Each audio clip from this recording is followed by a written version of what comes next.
ओम अज्ञानतिमिरान्धस्य ज्ञानाञ्जनशलाकया चक्षुरुन्मीलितं येन तस्मै श्रीगुरवे नमः। वाञ्छाकल्पतरुपयश्च कृपा सिन्धुभ्य एव च पतितानां पावनेभ्यो वैष्णवेभ्यो नमो नमः। जय श्री कृष्ण चैतन्य प्रभो नित्यानंद श्री अद्वैता गदाधारा श्रीवासादि गौरभक्तवृंद मूकं करोति वाचालं पंकुं लंकायते गिरिं यत्कृपातमगं वन्दे श्रीगुरुं दीनतारिणं परमानन्दमाधवं श्रीचैतन्य ईश्वरं हरि ओम् तत्सत्।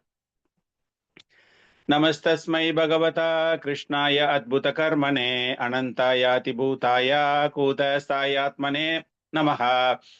அனைத்து ஜீவராசிகளுக்கும் பரமாத்மாவாக, எல்லையற்ற ஆதாரமாக, நிரந்தர மையமாக, ஒவ்வொரு செயலும் ஆச்சரியத்தை தரக்கூடிய அந்த பரமபுருஷ பகவான் கிருஷ்ணருக்கு எனது பணிவான வணக்கங்களை சமர்ப்பிக்கிறேன்.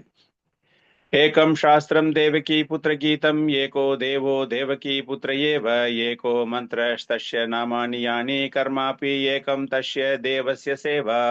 ஹரே கிருஷ்ணா கிருஷ்ண கிருஷ்ணா ஹரே ஹரே ஹரே ராமா ராம ராம ஹரே ஹரே. ஹரே கிருஷ்ண பக்தர்களே, மீண்டும் இந்த பக்தி சாஸ்திரி நிகழ்ச்சியில் வரவேற்பதில் மகிழ்ச்சி அடைகிறேன். அகில உலக கிருஷ்ண பக்தி இயக்கத்தின் ஸ்தாபக ஆச்சாரியார் ஸ்ரீல பிரபுபாதர் மற்றும் நம்முடைய ஆன்மீக ஆச்சாரியார் அவர்களுடைய கருணையினால் இந்த ஆன்மீக கல்வி நமக்கு சிறப்பாக கிடைக்கணும் அப்படின்னு அவங்க கிட்ட பிரார்த்தனை பண்ணி கொண்டு இன்றைய வகுப்பை நாம் ஆரம்பிக்கிறோம். நம்ம 4வது அத்தியாயத்துல நேற்று ஆரம்பிச்சோம். ஸோ நம்ம என்ன நேற்று படிச்சோம், யாராவது சொல்ல முடியுமா?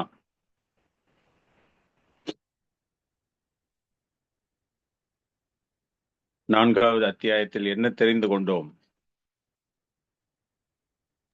பிரபு, இது முதல்ல ஹரே கிருஷ்ணா பிரபு. எஸ், இதுல முதல்ல நம்ம என்ன பாத்துக்கிட்டோம்னா, இவர் பகவான் சொல்ல ஆரம்பிக்கிறாரு. இது இப்ப சொல்ல ஆரம்பிக்கல பகவத்கீதைய. இது எத்தனையோ 1000 ஆண்டுகளுக்கு முன்னாடி நான் முத சூரிய பகவானுக்கு, அவருக்கு விவஸ்வானுக்கு நான் முதல்ல சொன்னேன் அப்படின்னு அதோட பரம்பரைய ஹிஸ்டரிய சொல்றாரு. அதனால நீங்க சொன்னப்ப என்ன சொன்னீங்கன்னா, அது இந்த ஒரு பாரம்பரியமா இத்தனை ஆண்டு காலமா இவ்வளவு பெரிய உங்களுக்கெல்லாம் சொன்னது இப்ப நமக்கு கிடைச்சிருக்கு அப்படிங்கும்போது நமக்கு அதோட அருமை தெரியும் போது இன்னும் கொஞ்சம் அது மேல ஒரு ஈடுபாடு வரும். அத பத்தி இன்னும் நம்ம நிறைய தெரிஞ்சுக்க முடியும். பகவான் கிருஷ்ணா இவர் கேள்வி கேட்கிறாரு, நீங்க இப்பதானே என் கூட தானே இருந்திருக்கீங்க, சூரிய பகவான் ரொம்ப வயசானவராச்சே, பெரியவராச்சே, எப்படி நீங்க அவருக்கு சொல்லியிருக்க முடியும்னு சொல்றாரு. அப்பதான் பகவான் இந்த தத்துவத்தை சொல்ல ஆரம்பிக்கிறாரு. பகவான் எப்பயுமே நிலையானவரு, அவர் ஞானமயமானவர்.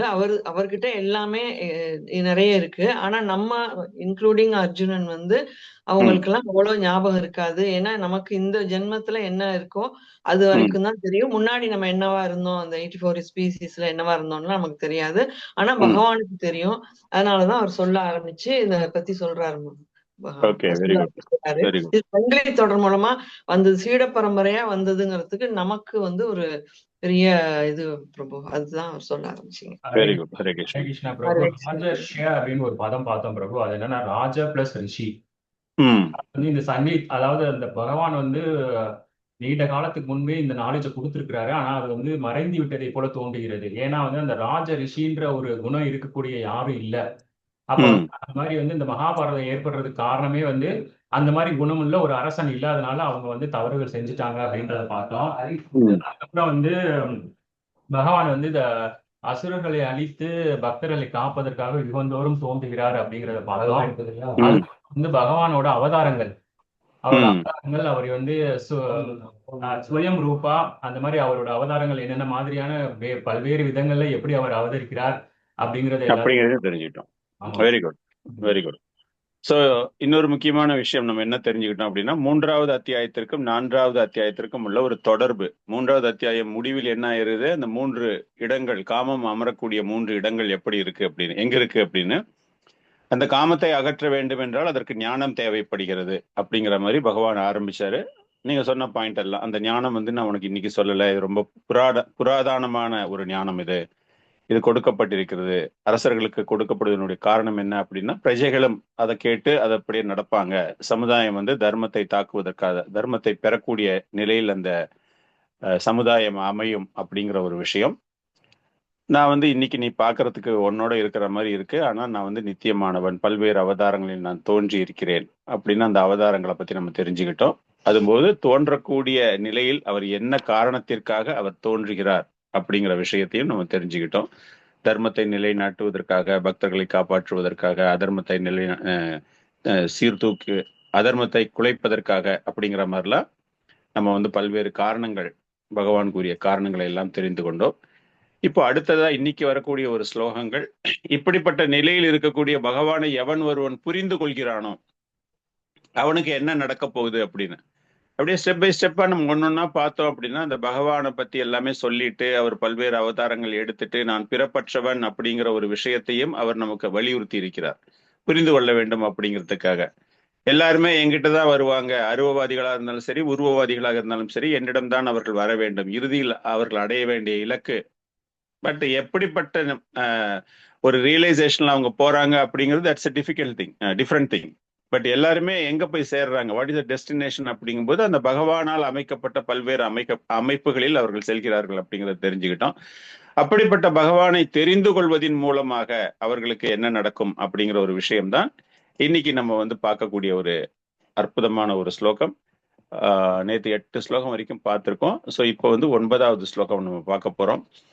ஜன்ம கர்ம ச மே திவ்யம் ஏவம் யோ வேதி தத்வதः த்யக்த்வா தேகம் புனர்ஜன்மா நைதி மாம் ஏதி சோ அர்ஜுனா.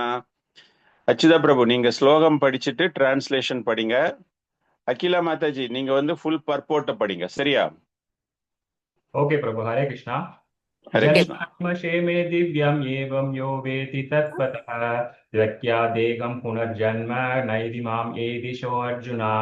எனது தோற்றமும் செயல்களும் திவ்யமானவை என்பதை எவனொருவன் அறிகின்றானோ அவன் இந்த உடலை விட்ட பின் மீண்டும் இப்பௌதீக உலகில் பிறவி எடுப்பதில்லை.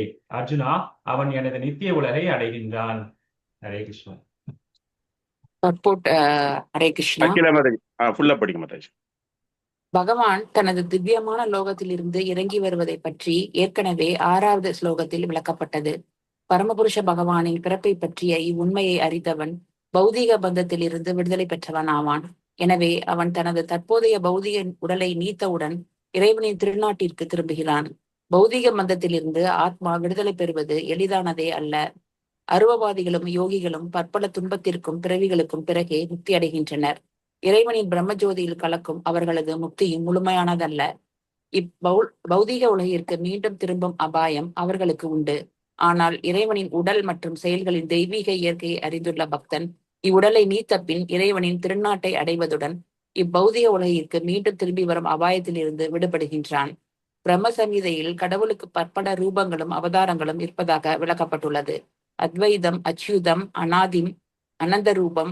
இறைவனுக்கு அநேக தெய்வீக ரூபங்கள் இருப்பினும் அவர்கள் அனைவரும் ஒரே முழுமுதற் கடவுளே. பௌதிக அறிஞர்களாலும் அனுபவத்தை நம்பும் தத்துவ ஞானிகளாலும் இதனை கிரகித்துக் கொள்ள இயலாத போதிலும் இந்த உண்மை உறுதியான நம்பிக்கையுடன் புரிந்து கொள்ளப்பட வேண்டும். வேதத்தில் கூறப்பட்டுள்ளபடி ஏகோ தேவோ நித்திய லீலானு ரத்தோ பக்த வியாபி கிருத் யந்தர் ஆத்மா. ஒரே பரமபுருஷ பகவான் தனது களங்கமற்ற பக்தர்களுடன் பற்பல தெய்வீக ரூபங்களின் மூலம் நித்தியமாக லீலை புரிகின்றார். இதே வேத கருத்து கீதையின் இந்த ஸ்லோகத்தில் பகவானாலும் உறுதி செய்யப்பட்டுள்ளது. இவ்வுண்மையை வேதங்கள் மற்றும் பரமபுருஷ பகவானின் அதிகார பலத்தால் ஏற்றுக்கொள்பவனும் தத்துவ அனுமானங்களில் காலத்தை வீணடிக்காதவனும் புக்தியின் உயர்ந்த பக்குவ நிலையை அடைகின்றான். இவ்வுண்மையை நம்பிக்கையுடன் ஏற்பதால் ஒருவன் சந்தேகமின்றி முக்தி அடைகின்றான். தத்துவம் அசி என்னும் வேத கருத்து இவ்விஷயத்தில் பொருந்தும். பகவான் கிருஷ்ணரை பரமனாக ஏற்பவன் அல்லது அவரிடம் சென்று நீரே பரபிரம்மன் பரமபுருஷ பகவான் என்று கூறுபவன் உடனே முக்தி பெறுவது நிச்சயம். இதன் விளைவாக அவன் பகவானுடனான தெய்வீக உறவில் நுழைவது உறுதி. வேறு விதமாக கூறினால் இத்தகு நம்பிக்கையுடைய பக்தன் பக்குவ நிலையை அடைகிறான். இது பின்வரும் வேத வாக்கியன்றது. தம் ஏவ விதித்வாதி மிருத்யும் ஏதி நாண்ய பந்தா வித்யதே யனாய. பரமபுருஷ பகவானை பற்றி அறிவதால் ஒருவன் பிறப்பு இறப்பிலிருந்து விடுபட்டு முக்தியின் பக்குவ நிலையை அடைய முடியும். இப்பக்குவத்தை அடைவதற்கு வேறு எந்த வழியும் இல்லை. பகவான் கிருஷ்ணரை பரமபுருஷ பகவானாக அறியாதவர்கள் தமோ குணத்தில் உள்ளனர். தேன்பாட்டிலை வெளியிலிருந்து நக்குவதைப் போல் தங்களது ஜட புலமையினால் பகவத்கீதைக்கு விளக்கமளிக்கும் அத்தகு தமோகுண மக்கள் முக்தி பெறுவது சாத்தியமல்ல. இதுவே வேறு வழியில்லை என்று மேலே கூறப்பட்டதன் பொருளாகும். அனுபவத்தை நம்பும் இத்தகு தத்துவவாதிகள் ஜட உலகில் மிக உயர்ந்த பதவிகளை பெற்றாலும் முக்திக்கு தகுதியுடையவர்கள் அல்லர். இத்தகு கர்வமிகு ஏட்டறிஞர்கள் கிருஷ்ண பக்தரின் காரணமற்ற கருணைக்காக காத்திருக்க வேண்டியதுதான். எனவே நம்பிக்கையுடனும் அறிவுடனும் கிருஷ்ண உணர்வை வளர்த்து பக்குவமடைவது அவசியம்.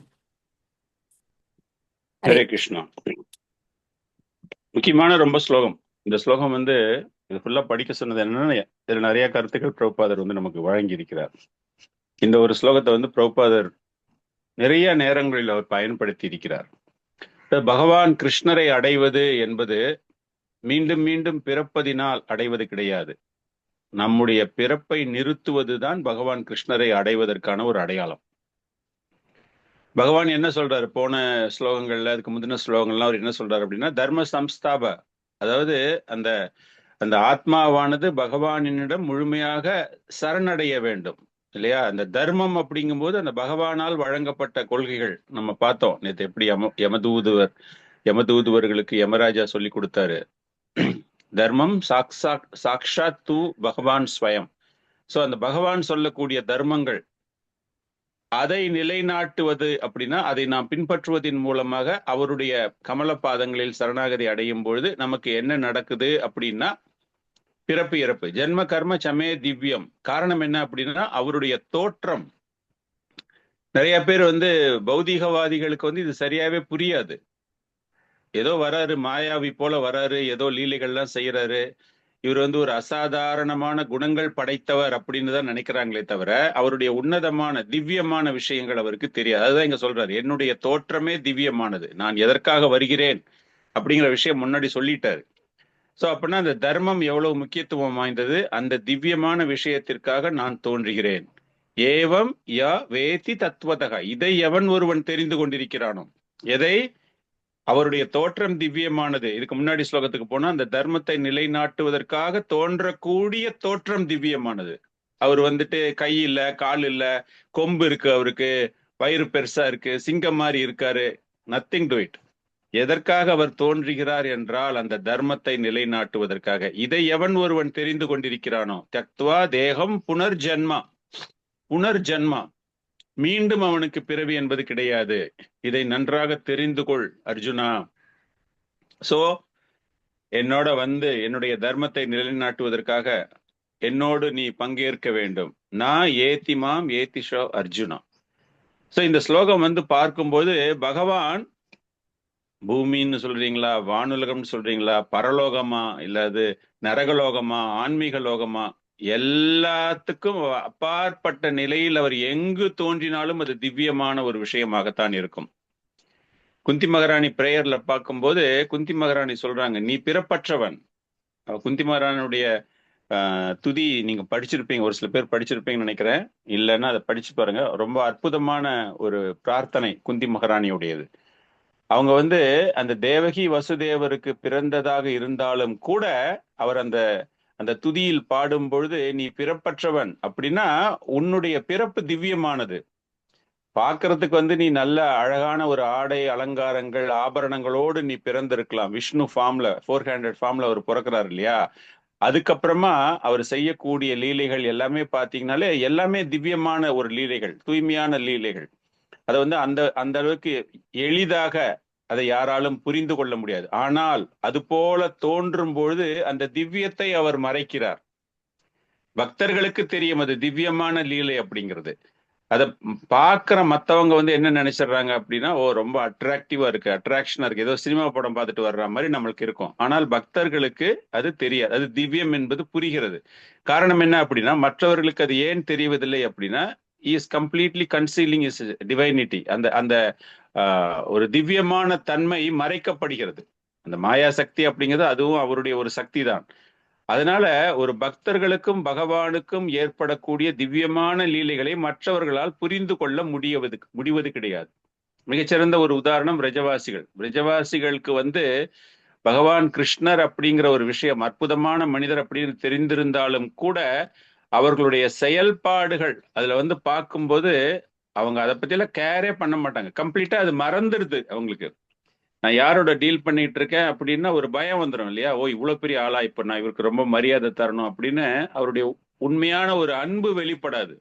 ஒரு பயத்தோட தான் அவரோட அணுகுவார்களே தவிர அந்த பரஸ்பர அன்பு வாடா போடா அப்படின்னு கூட்டுக்கிற அளவுக்கு ரெண்டு பேருக்கும் ஒரு நட்பு இருக்கு அப்படின்னா அது ரொம்ப சிறந்த நட்பா, இல்லைன்னா நீ ரொம்ப பெரிய பணக்கார, ஐ ரெஸ்பெக்ட் யூ அப்படிங்கிற ஒரு நட்பு மிகச்சிறந்ததா? ஆனால் அந்த மகாமாயா பகவானினுடைய ஒரு ஆற்றல் அப்படிங்கிறதால அவங்க எல்லாரையுமே வந்து அந்த பகவான் அப்படிங்கிற விஷயம் கம்ப்ளீட்டா மறைக்கப்படுகிறது. அவர் வந்து ஒரு சாதாரணமாக, அது எப்படின்னா ஒரு திரைப்படம் ஒண்ணு எடுக்கிறோம் அப்படிங்கும்போது அந்த திரைப்படத்தினுடைய நடிகர் அந்த யோகமாயா பகவான் வந்து நடிகராக இருக்கிறார். அந்த யோகமாயா அப்படிங்கிறது அந்த திரைப்படத்தினுடைய ஒரு இயக்குனர். ஆனா அந்த படத்தினுடைய கதை வசனம் எல்லாமே யார் பண்றா? அந்த நடிகர் பண்றாரு. அவர் எப்படி நடிக்கணும் அப்படிங்கிற விஷயம் எல்லாமே அவர் தான் சொல்றாரு. அப்ப அந்த யோகமாயா பகவானினுடைய ஆற்றல் ஒரு இயக்குனராக எல்லாத்தையும் மறைச்சிட்டு அவர் உண்மையான அவருடைய திறமை, அந்த நடிகர் கதை எழுதக்கூடியவர் எல்லாமே அவரு தான் அப்படிங்கிற விஷயம் அங்கு மறைக்கப்படுகிறது. ஓ, ரொம்ப நல்லா நடிக்கிறான் இவன் அப்படிங்கிற மொத்தம் தான் நம்மளுக்கு தெரியும். ஆனா அந்த நடிப்பு பண்றது யாரு அப்படின்னா பகவான். யசோதாமாய் வந்து பகவான் கிட்ட நடந்த லீலைகள் பார்த்தீங்க அப்படின்னா பகவான் அந்த இடத்துல உண்மையான ஒரு நடிகராக மாறி விடுகிறார். அந்த அம்மா நினைச்சிட்டு இருக்கு, இந்த குழந்தைய நான் திட்டுறேன், என்னுடைய கண்டிப்புல இந்த குழந்தை வளர்ந்துகிட்டு இருக்கு அப்படிங்கிற அந்த முழுமையான ஒரு நம்பிக்கை அந்த அம்மா கிட்ட இருக்கு இல்லையா? அவங்க பண்ணும்போது நான் வந்து பகவானுக்கு இதெல்லாம் பண்றேன், பகவானை என்னுடைய கண்ட்ரோல்ல நான் எடுத்துட்டு வரேன் அப்படின்னு ஒரு க்ஷணம் கூட நினைச்சதே கிடையாது. அவங்களுக்கு வந்து as if I am a mother dominating my child அப்படிங்கிற ஒரு ஃபீலிங் தான் அந்த இடத்துல பகவான் வர வைக்கிறார். That is called the power of Yogamaya. அதை பகவான் அனுபவிக்கிறார். சோ இந்த மாதிரி ஒரு திவ்யமான லீலைகள், இந்த தோற்றத்தை பற்றி பகவான் முன்னாடியே சொல்லியாச்சு. அர்ஜுனனுக்கு வந்து முன்னாடியே சொல்றாரு அவரு. பதம் கச்சந்தி அனாமயம் 2.51 படிச்சீங்கன்னா உங்களுக்கு தெரியும். அதுல வந்து என்ன சொல்றாரு அப்படின்னா இந்த இலக்கை அடைவார்கள் அப்படிங்கிறது. நான் சொல்ற மாதிரிலாம் செஞ்சேன். அங்க வந்து டிஃப்ரெண்ட் டைப் ஆஃப் யோகாஸை பத்தி பேசினார் இல்லையா அவரு? அப்படி சொல்லும் பொழுது பதம் கச்சந்தி அனாமயம் அப்படின்னா துன்பமற்ற ஒரு இடத்தை அவர்கள் அடைவார்கள், ஒரு தாமத்தை அவர்கள் அடைவார்கள் அப்படின்னு தான் அந்த இடத்துல சொல்றாரு. துன்பமற்ற தாமம் அப்படிங்கும்போது பியூட்டிஃபுல் சிட்டி அப்படின்னு யாராவது உங்ககிட்ட சொன்னாங்க அப்படின்னா maybe you can say New Zealand is a beautiful city, Switzerland is a beautiful city, Iceland is a beautiful city அப்படி தெரியும். அந்த மாதிரி பகவான் என்ன சொல்றாரு? நா கச்சந்தி without any anxiety, without any miseries, அந்த இடத்துக்கு அவங்களால வர முடியும் அப்படிங்கிறாரு. ஆனா இந்த ஸ்லோகத்துல ரொம்ப கிளீனா அவர் சொல்றாரு, மாம் ஏத்தி மாம், இட் இஸ் மை பிளேஸ். நான் எந்த இடத்துல இருக்கேனோ அந்த இடத்துக்கு அவங்க வருவாங்க. அவர் எந்த கண்ட்ரியில இருக்காரோ அந்த கண்ட்ரிக்கு தான் இங்க போக முடியும். வேற எங்கேயுமே நீங்க போக வேண்டிய அவசியமே கிடையாது. அந்த திவ்யத்தை நாம் தெரிந்து கொண்டோமே ஆனால் புனர் ஜன்ம நைத்தி மாம் ஏத்தி so Arjuna, so they come to my place only. அந்த மாதிரி ஒரு ரொம்ப ரொம்ப முக்கியமான ஒரு விஷயம். இதுல இன்னொரு ஒரு பியூட்டி என்ன அப்படின்னா அவர் சொல்றது it fits for both people, personalism as well as impersonalism. உருவவாதிகளுக்கும் சரி அருவவாதிகளுக்கும் சரி, அந்த ரெண்டு பேருக்குமே முக்கியமாக இருக்கக்கூடிய ஒரு காமன் ஃபேக்டர் என்ன அப்படின்னா நம்பிக்கையோடு அவர்கள் அந்த பயிற்சியை செய்கிறார்கள்.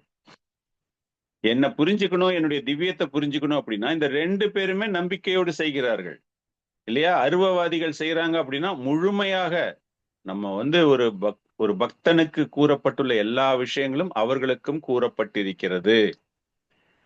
நம்ம வந்து கிருஷ்ணா அப்படின்னு பேர் வச்சுட்டு சுப்ரீம் பர்சனாலிட்டி ஆஃப் காட்ஹெட் அப்படின்னு சொல்றோம். அவங்க வந்து பரம்பொருள், சம் சுப்ரீம் பவர், அந்த பவருக்கு மேல ஒண்ணுமே கிடையாது அப்படிங்கிறாங்க. நம்ம வந்து உருவவாதிகளாக இருக்கிறதால ஒரு பெயர் மூலமாக அவரை நாம் அடையாளப்படுத்திக் கொள்கிறோம். அவங்களுக்கு அந்த உருவத்தின் மீது நம்பிக்கை கிடையாது, உருவம் ஒண்ணு இருக்குங்கிறது தெரியாது. அதனால அத அவங்க ரொம்ப சக்தி வாய்ந்தது, அதுக்கு மேல ஒண்ணுமே கிடையாது அப்படின்னு. சோ அப்படி பார்க்கும்போது ரெண்டு பேருடைய நம்பிக்கையுமே திடமான ஒரு நம்பிக்கையாகத்தான் இருக்கிறது. 2 பேருக்குமே என்ன ஆசை என்றால் மீண்டும் மீண்டும் பிறப்பு எடுக்கக்கூடாது. அப்கோர்ஸ் அருவவாதிகளுக்கு வந்து ஃபுல்லா தெரியல. அவங்களுக்கு வந்து ரீபர்த்துக்கு வந்து தெர் இஸ் அ பாசிபிலிட்டி அப்படிங்கிற விஷயம் அவர்களுக்கு தெரியாது. அருவத்தில் கலந்தாலும் கூட அவர்கள் மீண்டும் வருவதற்கு வாய்ப்புகள் அதிகம் இருக்கின்றன. ஆனால் ஒரு பக்தன் என்னுடைய இடத்திற்கு வருவது. ஆனா இங்க என்ன சொல்றாரு பகவான் அப்படிங்கும்போது, அந்த பக்தி அந்த 3 வகையான வழிபாட்டு முறைகளில் அந்த பகவான் ரியலைசேஷன்ல பண்றவங்களுக்குத்தான் இது பொருந்துகிறது. சோ பக்தி யோகம் அப்படிங்கிறது எவ்வளவு சிறப்பு வாய்ந்தது. இந்த ஒரு விஷயம் ஒரு சாதாரண தத்துவவாதிகளுக்கோ அல்லது ஊகவாதிகளுக்கோ புரியாது. அவங்க வந்து ஒரு தேன் பாட்டில வந்து அதை நக்கி பார்த்து அதனுடைய சுவையை தெரியாம அந்த பாட்டில வெளியே வச்சு பார்த்துட்டு கம்பெனி பேரு கம்பெனி லேபிள பார்த்துட்டு ஓ இந்த தேனா இது ரொம்ப நல்லா இருக்குமே அப்படின்னு சொல்றதுக்கு அடையாளமாக பார்க்கப்படுகிறது. முழுமையாக அந்த சுவையை நீங்கள் அனுபவிக்க வேண்டும், அந்த திவ்யத்தை நீங்கள் தெரிந்து கொள்ள வேண்டும் அப்படின்னா அந்த பகவானிற்கு என்னென்ன நீங்க சேவகம் செய்ய முடியுமோ அதை எல்லாமே நீங்க செய்யணும். இந்த இடத்துல 2 வகையான விஷயங்கள் நம்ம பார்த்தோம் இல்லையா? வைகுந்தத்திற்கு போவது, பிரம்மஜோதிக்கு போகுவது. அந்த 2 விஷயமுமே பகவான் இங்க வந்து சொல்றாரு, என்னுடைய திவ்யத்தை தெரிந்தவர்கள். இப்ப இந்த வைகுந்தம் அப்படின்னு போகும்போது இந்த வைகுந்தம் எப்படி இருக்கும் அப்படின்னு பின்னாடி சொல்ல போறாரு பகவான். அந்த அந்த பின்னாடி வரும்போது அந்த வைகுந்தத்தை பத்தி எல்லாம் அவர் சொல்லும்போது அந்த லோகம் எப்படி இருக்கும் என்றால் ஸ்வயமாக பிரகாசமாக இருக்கக்கூடியது. நாதத் பாஷ்யத்தே சூரியோ நா சசங்கோ நோ பாவகா. ஒரு ஸ்லோகம் 15th வருஷம் அது பார்க்கலாம், அப்ப பார்க்கலாம். சூரியன் இருக்கக்கூடிய அளவிற்கு அந்த பிரதிபலிப்பு, வெளிச்சம், ஒளி அது எல்லாமே தானாகவே அங்கு இருக்கும். ஆனா அந்த இடத்துல வந்து சூரியனோ சந்திரனோ யாருமே இருக்க மாட்டாங்க இல்லையா? நீங்க வந்து ஒரு தீபத்தை ஏற்றுவதாலோ அல்லது ஒரு மின்சாரத்தை தருவதன் மூலமாகவோ உங்களுக்கு வந்து அங்க எதுவுமே நடக்காது. எல்லாமே சுயமாக இருக்கின்றன. அந்த சுயமாக இருக்கக்கூடிய விஷயங்கள் தான் வைகுந்த லோகம். அதே இந்த பிரம்மஜோதிய பத்தி அவர் பேசும்பொழுது பிரம்மஜோதி அப்படிங்கிற ஒரு விஷயம் பகவான் அவதரிக்கிறார், கிருஷ்ண பகவான் அவதரிக்க போகிறார், அவர் வந்து தேவகியனுடைய கருவில் இருக்கிறார் அப்படின்னு தெரிஞ்ச உடனேவே தேவர்களுக்கும் பிரம்மதேவனுக்கும் அவ்வளவு ஆனந்தம். 10வது ஸ்கந்தம் 2வது அத்தியாயத்துல அந்த ஸ்லோகங்கள் எல்லாமே நிறைய ஸ்லோகங்கள், பிரார்த்தனை ஸ்லோகங்கள் இருக்கு. அதுல பிரம்மதேவன் தேவர்கள் எல்லாருமே கூட்டு பிரார்த்தனை செய்கிறார்கள். அந்த இடத்துல அந்த கருவில் இருப்பது பகவான் வந்தாச்சு, எங்களுடைய கஷ்டங்களை நீக்குவதற்காக வந்துட்டார் அப்படின்னு தெரியும் பொழுது அப்போ பிரம்மதேவன் பாடுகிறார், ஏ அன்யே அரவிந்தாக்ஷ விமுக்த மானினசா. இந்த ஸ்லோகத்துக்கு என்ன ஒரு பொருள் என்றால் பக்தர்கள் பல்வேறு வகையான வழிமுறைகளை அவர்கள் முக்தி அடைய வேண்டும் என்பதற்காக அவர்கள் பிரார்த்தனை செய்கிறார்கள். ஆனால் அந்த பகவானினுடைய கமல பாதங்களை எவன் வணங்கவில்லையோ, அவர் அதுல ஒரு கேள்வி கேட்கிறார், இந்த மாதிரி பல்வேறு முயற்சிகள் பல்வேறு பயிற்சிகள் செய்பவர்களுக்கு என்ன நடக்கும் அப்படின்னா, இந்த தேவர்கள் கேள்வி கேட்கிற மாதிரி இந்த ஸ்லோகம் வந்து தேவர்கள் கேள்வி கேட்கிற மாதிரி அங்க எல்லாருக்கும் தலைவராக பிரம்மதேவன் அங்க இருக்கார் இல்லையா? பல்வேறு பயிற்சிகள் செய்யறாங்க. என்ன பயிற்சி? பக்தி பயிற்சி, யோக பயிற்சி, நாட் பக்தி, யோக பயிற்சி.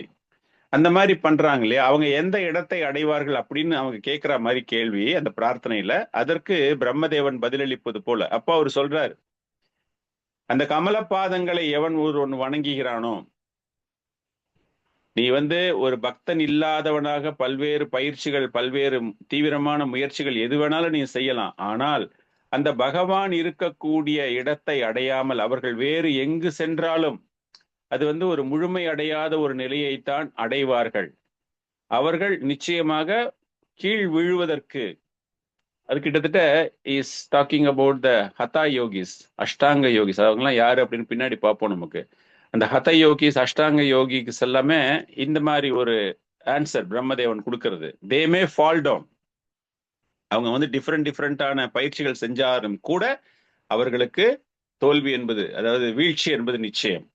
ஸோ அதனால பகவானினுடைய நித்திய தாமத்தை ஒருவன் அடைய வேண்டும் என்றால் அந்த திவ்யம் பகவானுடைய திவ்யத்தனத்தை, அந்த புனிதத்துவத்தை எவன் ஒருவன் தெரிந்திருக்கின்றானோ அதுதான் அப்படின்னு. அடுத்த ஸ்லோகத்துல என்ன சொல்றாருன்னா, இதை எவனால் புரிந்து கொள்ள முடியவில்லை. ஒரு சில பேரால புரிந்து கொள்ள முடியவில்லை இல்ல, இந்த திவ்யமானவர் அப்படிங்கிற விஷயத்தை அவங்களால ஏன் புரிஞ்சிக்க முடியல அப்படின்னா, அவங்க கிட்ட ஏதோ ஒரு தடை இருக்கின்றது, ஒரு தடை கற்கள். நீங்க நல்லா டிரைவ் பண்றீங்க, ஆனா போக முடிய மாட்டேங்குது உங்களால. You are unable to reach the destination. எதனால அந்த மாதிரி போக முடியல அப்படிங்கிற ஒரு விஷயம் அடுத்த ஸ்லோகத்துல பகவான் சொல்கிறார்.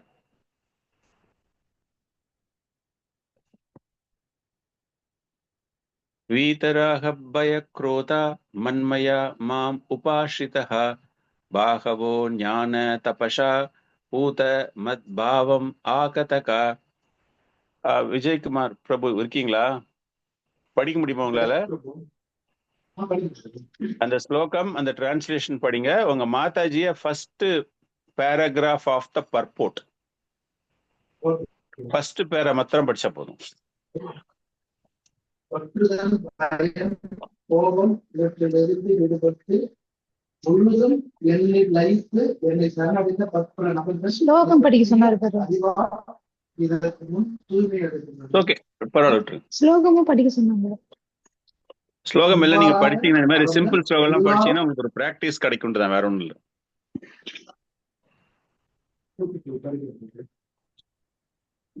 ஸ்லோகம் படிக்குமா? வீதராக பயக்ரோத மன்மயா மா உபாஸ்ருதக வகாவே ஞான தபஸ பூத மத்பாவம் ஆகாத.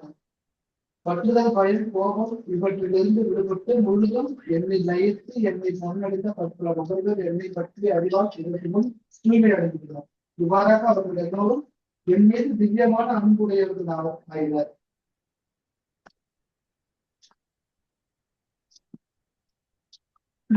மேலே கூறப்பட்டுள்ளபடி பௌதிகத்தால் அதிகமாக பாதிக்கப்பட்டுள்ளவன் பரம பூரண உண்மையின் விளக்க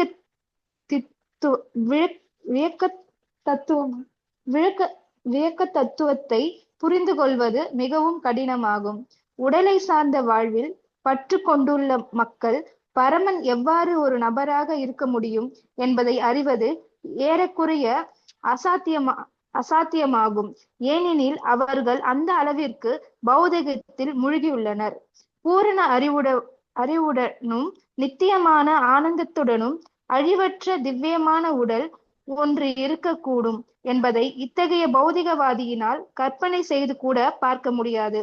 பௌதிக கண்ணோட்டத்தில் உடல் அழிவிற்கு உட்பட்டது, அறியாமை நிறைந்தது, துன்பமயமானது. எனவே சாதாரண மக்களிடம் பகவானின் தனிப்பட்ட ரூபத்தை பற்றி கூறும்போது அவர்கள் ஏதோ உடல் உணர்வையோ மனதில் கொண்டுள்ளனர். ஜட உணர்வில் இருக்கும் அத்தகு மக்கள் பிரம்மாண்டமான பௌதீக தோற்றத்தையே கடவுளாக நினைக்கின்றனர். எனவே கடவுளுக்கு உருவமில்லை என்று கூறுகின்றனர். ஜடத்தில் மூழ்கி இருக்கும் காரணத்தால் முக்திக்கு பிறகும் தனித்தன்மையை தக்க வைத்துக் கொள்ளலாம் என்னும் கருத்து அவர்களை அச்சமூட்டுகின்றது. தனித்தன்மையும் வியக்க தத்துவமும் ஆன்மீக வாழ்வில் உண்டு என்பதை அவர்கள் செவியுறும் போது மீண்டும்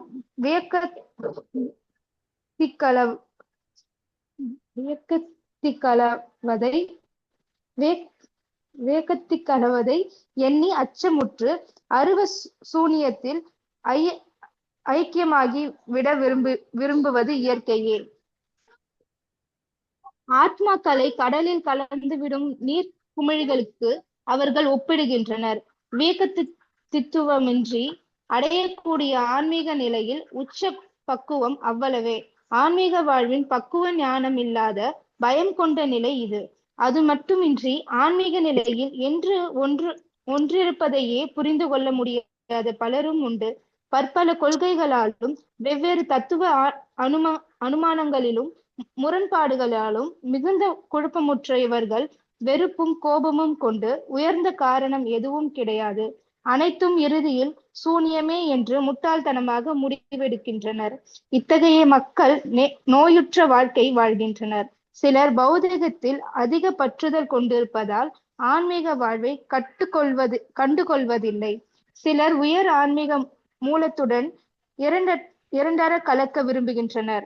வேறு சிலர் பலவித ஆன்மீக அனுமானங்களினால் விரக்தியுற்று கோபமடைந்து எதையுமே நம்பாதவர்களாக உள்ளனர். இந்த கடைசி வகுப்பை சேர்ந்தவர்கள் போதைப் பொருட்களிடம் தஞ்சமடைகின்றனர். இவர்களது உணர்ச்சி பூர்வமான கற்பனைகள் சில சமயங்களில் ஆன்மீக தரிசனங்களாக ஏற்படுகின்றன. ஆன்மீக வாழ்வை புறக்கணித்தல், ஆன்மீக தத்துவத்தை கண்டு பயப்படுதல், விரக்தியான வாழ்வினால் எழும் சூனியத்திற்கான எண்ணம் பற்றுதலின் இம்மூன்றும் நிலைகளிலிருந்து விடுபட வேண்டும். ஜடநோக்கம் கொண்ட வாழ்வின் இந்த 3 நிலைகளில் இருந்து விடுபட பக்தி தொண்டின் விதிகளையும் ஒழுங்குமுறைகளையும் அங்கீகரிக்கப்பட்ட ஆன்மீக குருவின் வழிகாட்டுதலின்படி கடைபிடித்து பகவானிடம் முழுமையாக தஞ்சமடைய வேண்டும். பக்தி தொண்டின் இறுதி நிலை பாவா இறைவனின் மீதான திவ்யமான அன்பு என்று அறியப்படுகின்றது. ஹரே கிருஷ்ண மது. தேங்க்யூ. ஹரே கிருஷ்ணா பிரபு. ஓகே. ஸோ இந்த பர்போர்ட்ல பாத்தீங்க அப்படின்னா எப்படி ஒரு பௌதீகவாதியால சரியான நிலையில் வர முடியவில்லை. Just go back to previous slokas. இந்த ப்ரீவியஸ் ஸ்லோகாக்கு இதுக்கும் நம்ம எப்படி ஒரு தொடர்பு ஏற்படுத்திட்டு இருக்கோம்னா, அவருடைய திவ்யமான லீலைகள், அவர் திவ்யம் அப்படிங்கிற விஷயம் புரிய மாட்டேங்குது, நிறைய பேருக்கு புரிய மாட்டேங்குது அப்படின்னா அதற்கான காரணங்கள் என்ன அப்படிங்கிறத விளக்கக்கூடிய அற்புதமான ஒரு ஸ்லோகம். இந்த ஸ்லோகம் எப்படி ஆரம்பிக்குது அப்படின்னு பாத்தீங்கன்னால, வீதராக பய குரோதா மண்மயா மாம் உபாஸ்ரிதகா. வீதராக பய குரோதா, வீதராகம். இந்த ஒரு ஸ்லோகம் இந்த ஒரு குணங்களினால், என்ன குணம் பார்க்கிறோம் பின்னாடி நம்ம, இந்த குணங்களினால் என்னுடைய திவ்யமான நிலையை அவர்களால் புரிந்து கொள்ள முடியவில்லை அப்படின்னு இதே பதங்கள் கொண்ட ஒரு ஸ்லோகம் 2வது அத்தியாயத்தில் பகவான் கூறியிருக்கிறார். ஞாபகம் இருக்கா யாருக்காச்சும்?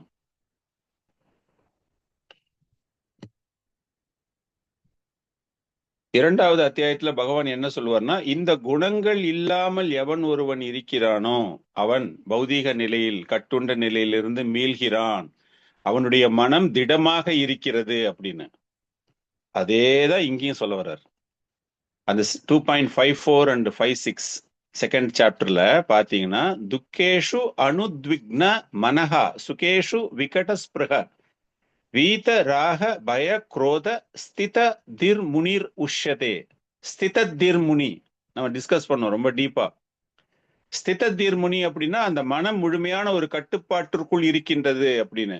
ஸோ பகவானினுடைய அந்த அங்க சொன்ன விஷயமும் இங்க சொன்ன விஷயத்தையுமே ஜஸ்ட் லெட் அஸ் கம்பேர். அவர் என்ன சொன்னாரு, நிறைய மனக்குழப்பங்களை பத்தி பேசிட்டு இருக்கும்போது இந்த 3 வகையான, இந்த கோபம் இல்லாமல், பயம் இல்லாமல், ஒரு ஆசை இல்லாமல், காமம் இல்லாமல், இதெல்லாம் யாருக்கெல்லாம் இல்லையோ அவர்களால் மனதை கட்டுப்படுத்த முடியும் அப்படின்னு.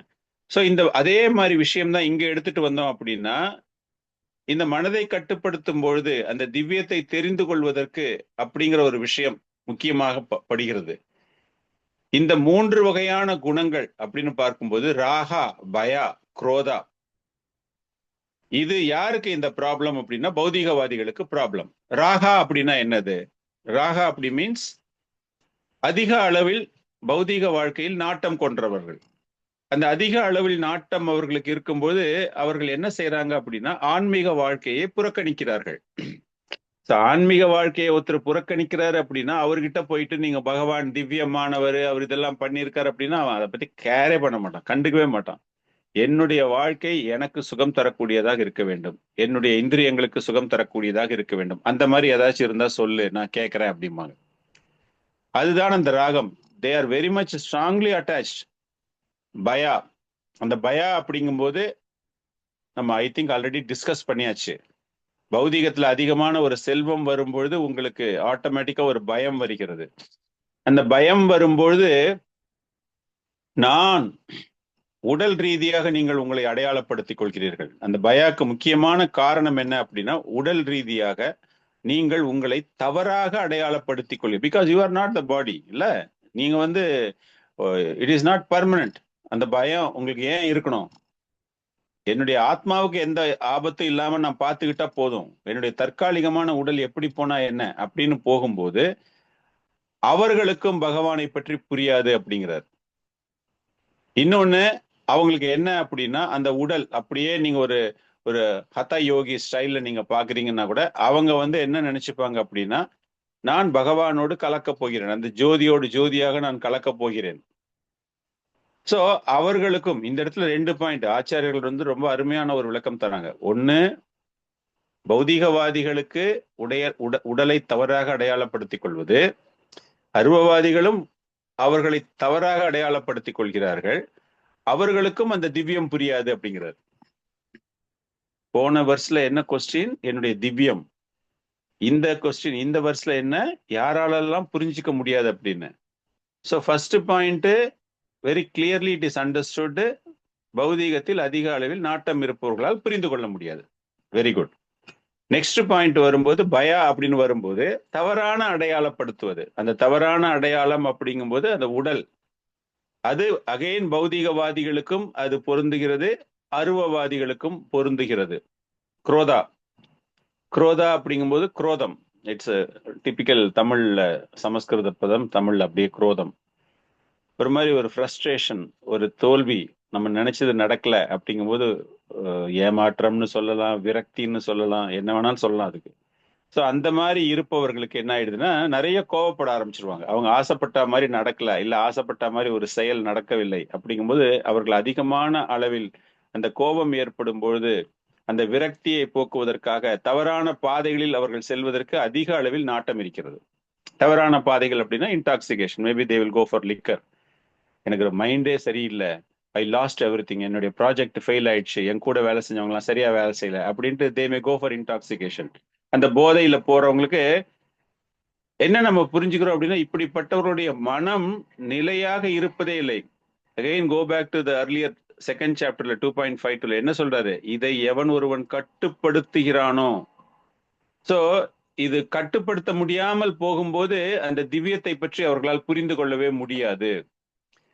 அப்போ அவங்களுக்கு வந்து இந்த ஆன்மீக கண்ணோட்டம் அப்படிங்கிறது ஒரு ஏமாற்றுத்தனமான விஷயம், ஒரு மாயை, அந்த மாதிரி தான் அவங்க எல்லாருக்குமே தெரியுது. ஒரு கடல் நீர்ல இருக்கக்கூடிய, கடல் நீர் கிடையாது, ஒரு நீரில் அந்த நீர் குமிழி வரும் இல்லையா, அந்த நீர் குமிழி எப்படி அப்படி உடைஞ்சு போய் அந்த கடலோட போய் சேர்ந்து அந்த நீரோடு கலந்து விடுகிறது, அந்த மாதிரி இந்த அருவவாதிகள் அந்த குமிழும் அந்த நீரும் அப்படிங்கிற மாதிரி நாங்க 2 பேரும் ஒண்ணுதான், அதனால அந்த திவ்யத்தை பத்தி நான் எதுக்கு தெரிஞ்சுக்கணும் அப்படிங்கிறார். இதற்கு தீர்வு காண்பது எப்படி அப்படிங்கிற விஷயம், இதற்கு தீர்வு வந்து ஒரே ஒரு தீர்வு தான். அது பௌதீகவாதியாக இருந்தாலும் சரி, ஆன்மீகவாதியாக இருந்தாலும் சரி, இல்லைன்னா பௌதீகத்தில் இருந்து கொண்டே ஆன்மீகத்தை பற்றி நான் தெரிந்து கொள்ள வேண்டும், முன்னேற வேண்டும், நான் தப்பு பண்றேன்னு எனக்கு தெரியுது, I want to purify my self, கடவுளை பத்தி நான் இன்னும் நிறைய தெரிஞ்சுக்கணும் அப்படின்னு ஆசைப்படுறவங்க இருக்காங்க அப்படின்னா எல்லாருக்குமே ஒரே தீர்வு தான். அதை பற்றியும் கூறப்படுகிறது.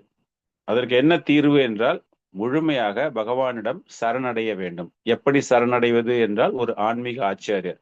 ஸோ இந்த இடத்துல ஃபவுண்டேஷன் போடுறாரு ஆன்மீக ஆச்சாரியாருக்கு. இதை பத்தி பின்னாடி பேச போறாரு. அப்படியே கொஞ்சம் கொஞ்சமா இஸ் இன்ஜெக்டிங். என்னுடைய திவ்யம் தெரிஞ்சுக்கிறது கஷ்டம், தெரிஞ்சுக்க நீ ஆசைப்படுறியா, நோ ப்ராப்ளம். என்னை பத்தி தெரிஞ்சுக்கணும் அப்படின்னா எங்கிட்ட சரணடையணும். எங்கிட்ட சரணடையணும்னா என்னை பத்தி தெரியறதுக்கு, என்னை பத்தி ஆல்ரெடி தெரிஞ்ச ஒரு ஆச்சாரியர்கிட்ட போயிட்டு நீ அவர்கிட்ட எல்லா பணிவிடை செஞ்சு அப்படிங்கிற விஷயத்த பின்னாடி எடுத்துட்டு வர போறாரு. But he is putting a trailer. I am going to talk. பின்னாடி நான் அதை பத்தி பேச போறேன். இந்த இடத்துல அதனுடைய முக்கியத்துவம், உனக்கு தீர்வு காண வேண்டும், என்னுடைய திவ்யத்தை பற்றி தெரிந்து கொள்ள வேண்டும், உங்ககிட்ட இந்த மாதிரி ஒரு குறைபாடு இருக்கும்போது அந்த குறைபாடிலிருந்து நீ வெளியேற வேண்டும் அப்படிங்கிறதுக்கு he is giving now itself. என்ன சொல்றாரு? நியமங்களை கடைபிடிக்க வேண்டும். யாரு? அவங்க அந்த மாதிரி வரணும். இதெல்லாம் தீர்வு. இந்த தீர்வு பின்னாடி வந்து பல்வேறு ஸ்லோகங்கள்ல பல்வேறு விதங்களாக விளக்கப் போகிறார். பட் அதுக்கு தீர்வு அப்படின்னு பார்க்கும்போது அந்த பக்திக்கு அது உன்னை எடுத்து செல்லும். அந்த பக்திக்கு உன்னை எடுத்து செல்லும் அப்படிங்கும்போது பக்தி அப்படிங்கிறது எத்தனை நிலை இருக்கின்றது பக்தியில் தெரியுமா யாருக்காச்சும்? 9 நிலைகள் பிரபு. 9 நிலைகள். என்னென்ன நிலைகள் அது? ஸ்ரவணம், கீர்த்தனம், ஸ்மரணம், இல்ல இல்ல இல்ல இல்ல இல்ல இல்ல இல்ல இல்ல நான் அது கேட்கல. ஒரு பக்தி, யூ வாண்டட் டு பிராக்டிஸ் பக்தி. இப்ப நீங்க சொல்றது என்னன்னா இதெல்லாம் பண்ணுனீன்னா பக்தி வரும் அப்படிங்கிறாங்க. நீங்க வந்து அந்த பக்தி அப்படிங்கிற இடத்துக்கு நீங்க போகணும் அப்படின்னா என்னெல்லாம் பண்ணா நீங்க அந்த இடத்துக்கு வருவீங்க? ஸ்ரத்தா, பஜன கிரியா. லைனா சொல்லுங்க. ஸ்ரத்தா, சங்கா, சாது சங்கா, பஜன கிரியா, அனர்த்த நிவர்த்தி, நிஷ்டா, ஆசக்தி, அப்புறம் அதுக்கு முன்னாடி விட்டீங்களே.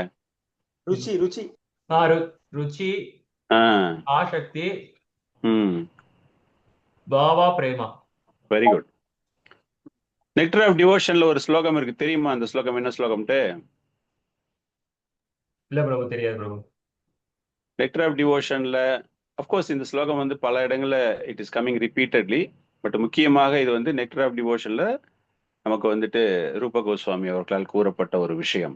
ஆதவ் ஸ்ரத்தா ததா ஷாது சங்கோ தத் பஜன கிரியா, அதைத்தான் நம்ம தனித்தனியா படிக்கிறோம் இங்க.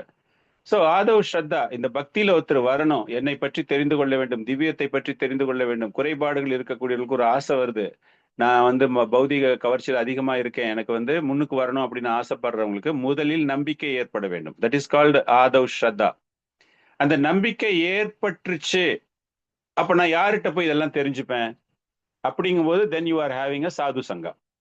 அதை பத்தி தெரிஞ்சவங்களுடைய சங்கமம் ஏற்படணும். ஓகே, எனக்கு வந்து கடவுள் மேல நம்பிக்கை வந்துடுச்சு அப்படின்ட்டு நீங்க போய் ஒரு பௌதீகவாதி கூட்டத்துல போய் திரும்ப சேர்ந்தீங்க அப்படின்னா அந்த நம்பிக்கை இழப்பது போல அவர்கள் செயல்களில் ஈடுபடுவார்கள்.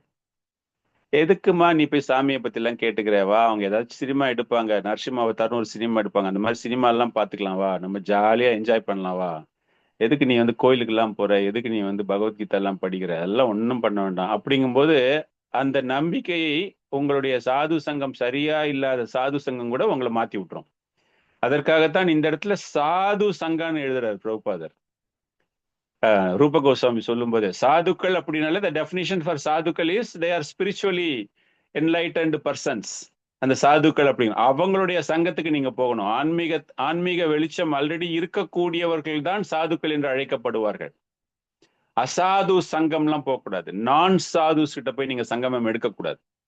பஜனக்கிரியா அப்படிங்கும் போது சேர்ந்த உடனே என்ன பண்றது, அவங்க கிட்ட ஊர்வம்பா பேசுறதா, அந்த பிரபு எப்படி இருப்பாரு, அவர் எப்படி வேலை செய்வாரு, அவர் என்ன சேவகம் செய்வார் அப்படின்னு ஊர்வம்பா பேசுறது no. when you are joining bhajanakriya, bhajan means what? You have to glorify the supreme lord. Glorifying the supreme lord is what? It is called bhakti tonde, devotional service. So bhajanakriyaல நீங்க பண்ணும்பொழுது பக்தியை பற்றி நீங்கள் பேசுகிறீர்கள், அந்த சாதுக்களோடு சேரும்போது பக்தியை பற்றி பேசுகிறீர்கள். அதன் பிறகு அனர்த்த நிவர்த்தி. அனர்த்த நிவர்த்தி அப்படிங்கும்போது உங்ககிட்ட இருக்கிற குறைபாடுகளை நீங்கள் தீர்த்து கொள்வதற்காக முயற்சிகள் செய்கிறீர்கள். இப்ப நம்மளே நிறைய பார்த்திருக்கலாம், நம்ம எல்லாருமே வந்து இந்த இயக்கத்துக்கு வர்றதுக்கு முன்னாடி நம்ம கிட்ட நிறைய குறைகள் இருந்திருக்கலாம். ஆனா அந்த குறைகள்லாம் கொஞ்சம் கொஞ்சமா பக்தி போகும்போது, நம்ம பக்தியில இருக்கும்பொழுது கொஞ்சம் கொஞ்சமா நம்மளை மாத்திக்க ஆரம்பிக்கிறோம். நம்ம வந்து இன்னைக்கும் மாத்திக்கல, பக்தியில இருந்துட்டு இன்னைக்கும் நான் மாத்திக்கல, நான் செய்யறதுதான் கரெக்ட் அப்படின்னா நீங்க ஒண்ணுமே கத்துக்கலன்னு அர்த்தம். இது வரைக்கும் சுய பரிசோதனை, உங்களை பற்றிய ஒரு சுய பரிசோதனை நீங்கள் எப்போதுமே செய்து கொண்டே இருக்க வேண்டும். நீங்க பக்தியில முன்னுக்கு வரணும், வளர வேணும்னு ஆசைப்பட்டீங்கன்னா உங்களை பத்தி you need to do a self postmortem. போஸ்ட்மார்ட்டம்னா தெரியும்ல உங்க எல்லாருக்குமே, அந்த மாதிரி உங்களை நீங்களே அறுத்து பார்க்கணும். நான் என்ன தப்பு பண்ணிக்கிட்டு இருக்கேன், என்ன பண்றேன் அப்படின்னு. ஒரு கணவன் மனைவி உறவு இல்லைன்னா ஒரு நண்பர்கள் உறவு அப்படின்னு பார்க்கும்போது அந்த மனைவி கணவனை நடத்துவது எப்படி, இல்லையா அந்த கணவன் மனைவியை நடத்துவது எப்படி அப்படிங்கிறது. ஒரு சில பேருக்குலாம் குறை காண்பது அப்படிங்கிறது அப்படியே அல்வா சாப்பிட்ற மாதிரி. அவங்க கண்ணுல முதல்ல படுறதே குறைகள் தான்.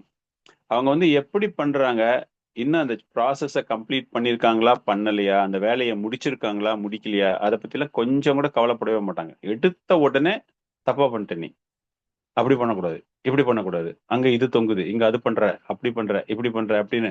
அது பக்தர்களாக இருந்தாலும் சரி, நீங்க இந்த ஹேபிட்ஸ் எல்லாம் கல்டிவேட் பண்ணிக்கணும்.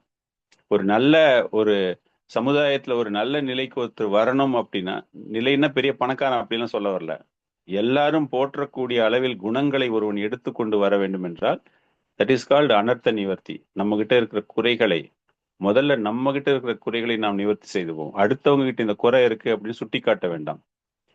நீ ஒருத்தனை பார்த்து கை காட்டி குறைகள் உனக்கு இருக்கு அப்படின்னா you think whether you are also having the deficiency, உங்ககிட்டயும் அந்த குறைகள் இருக்கா அப்படின்னு சொல்லிட்டு. அந்த மாதிரி நிலைக்கு வந்த உடனே தென் யூ ஆர் கெட்டிங் நிஷ்டா. நிஷ்டா மீன்ஸ் கம்ப்ளீட்லி ஃபிக்ஸ்டு. அந்த நிலையில வந்து உங்ககிட்ட உங்களை வந்து யாராலையுமே மாத்தவே முடியாது அப்படிங்கிற ஒரு நிலைக்கு நீங்கள் வர துவங்குவீர்கள்.